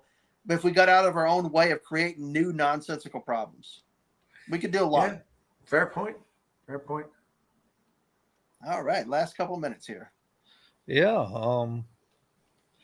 What we got here? Apparently Congress has approved more protection for Trump, more monies and stuff for his protection. Well, not just for Trump, for all presidential candidates. But that's why. So I still understand why they have to have a law for that. Isn't that their job? Do they have a law? Or do they just pass a like a resolution? No, they passed a bill. That's yeah. You would think. That's their job. Maybe that has a lot to do with the committee hearings they've had here in the Judicial Committee on. I'm sure it has a lot to do with that, but it was unanimous in the Senate because they're all cowards, and I don't want to be accused of not passing the bill. But look, I'm not saying that it shouldn't have been unanimous. I'm just saying it's a bit surprising they even have to vote on something like that. Yeah. No, you're right. It's we already got a law. You're right. Secret Service is there for that. We give them $3.8 billion. I mean, what's the point of the $3.8 billion? Yep. If you can't do the thing that you're actually chartered to do, come on. Why are you spending your money properly? Or coming to Congress and saying, "Hey, we have insufficient funding," and then sit there and you talk about why you need more money, whatever the case may be. Yeah, there you go. Simple put. Well, next week will be 1 week closer to this thing being decided. Hopefully, we'll get answers on election night. You know what I mean? You got it. Yeah. You got it. If it drags out for days and weeks, there's gonna be some foul play. You should probably expect it. I think. My thoughts. My thoughts. It does take a while, but yeah.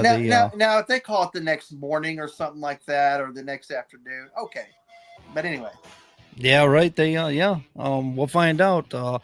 Ladies and gentlemen, that's our bit for tonight. We hope you got something out of it, maybe just a little bit of entertainment, some information, something out of it. Join us again next Wednesday as we try to start the whole process again. And as always, be good. If you can't be good at it, and we're gone.